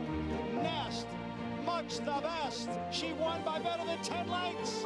Cody's Wish on the outside. Cody's Wish with the upset in the Fargo. Malathaat grabs the lead in deep stretch, and Malathaat has won the Personal Ensign Stakes. Curling, the classic sire.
In case you can't tell, the sun has set in South Oaklawn Park, New York. Welcome back to America's Day at the Races. Winding things down, as always, brought to you in part by America's Best Racing. For the love of the race, visit americasbestracing.net today. Still not clear. Been overcast all afternoon in Hot Springs, Arkansas. You're in the winter circle. It's always like 75 and perfect, right? Always warm in the winter circle. KJ's Pistolani. Look, her third career start. A couple of second-place finishes. Hadn't raced since late April. Tammy Hornsby had her ready to roll, and Chelsea Bailey, another winning ride. Yeah, sweeps the last two races at Oaklawn, and both under very cool, confident, tactically sound rides. I think she's improved from a physical perspective, looks neater on horses together, but the poise, to me, is what stands out. KJ's Pistolani under Chelsea Bailey, 780 as your favorite, and rode her with that confidence. That confidence. And it helps when, again, you've talked about riding in a slump. I know my father's told me it could be a 6-5 shot, a 3-5 shot. He says he's going so bad he doesn't care what, he knew he was beat before he walked into the paddock. And other times, no matter who you're riding, you feel like, I can give this horse a chance to win. When you're in a slump, the best thing you do, and this is advice to young riders, start riding your horses to get a check. Ride the race to be third, calm it down, slow it down. Suddenly you wind up in the right position, and you haven't used any horse, and you break out of the slump. Chelsea Bailey's the card has to be over now. Just found my groove. Sweeping the late double out at Oaklawn Park. Thanks so much for joining us on America's Day at the Races. Fun afternoon. What a finish in the Gravesend by Flared Nostril, drafted from off the pace in the Friday feature at Aqueduct. Lots to smile about following that performance. Oaklawn in summer shoes. That was Chelsea Bailey going to work. Summer shoes tackled by the favorite. She'd have none of it. Dig in, hold on. Taking down the winner's share of that $106,000 purse. We'll see you tomorrow right here on Fox Sports 2, kicking off at 2:30 Eastern. Have a great night, everyone. War Dancer. The momentum continues with recent stakes winners on turf and dirt. Dancing Buck going wire to wire in the Grade 3 Belmont turf. Dancing Buck has opened up on the field. It is Dancing Buck by a half dozen lengths. And 2-year-old filly War Saichi with a wire-to-wire win in the Ladyfinger Stakes. War Saichi asserted her authority immediately out of the starting gate, and she has not relinquished the lead. War Dancer, the #1 third crop turf sire in North America. Proud to stand in New York. Blood Horse Plus, available through bloodhorse.com, provides exclusive, timely, and unmatched content to subscribers, including Fox Sports, Blood Horse branded weekly programs, a detailed stakes winners section, behind-the-scenes videos from Blood Horse staff, on-demand access to deeper horse statistics, and a $5 monthly credit to equineline.com. Upgrade to Blood Horse Plus today. The Run Happies are running. The Run Happies are selling. The Run Happies are winning. Eclipse champion Run Happy is showing a new dimension with winners on turf, dirt, and all weather. A record-breaking sprint champion, Run Happy is also showing winners at all distances, from 7 furlongs to 1.25 miles. A sire whose runners can carry his speed over all distances and all surfaces. Run Happy, price for value, and standing strong at Claiborne Farm. Racetrack Television Network brings you every race, from every track, on every screen, every day. With monthly packages starting as low as $5, RTN gives you great value and access to more live HD streaming and race replays than anyone. Visit RTN.tv today to sign up and watch on almost any device, including Roku and Amazon Fire. RTN has packages that start at $5 per month.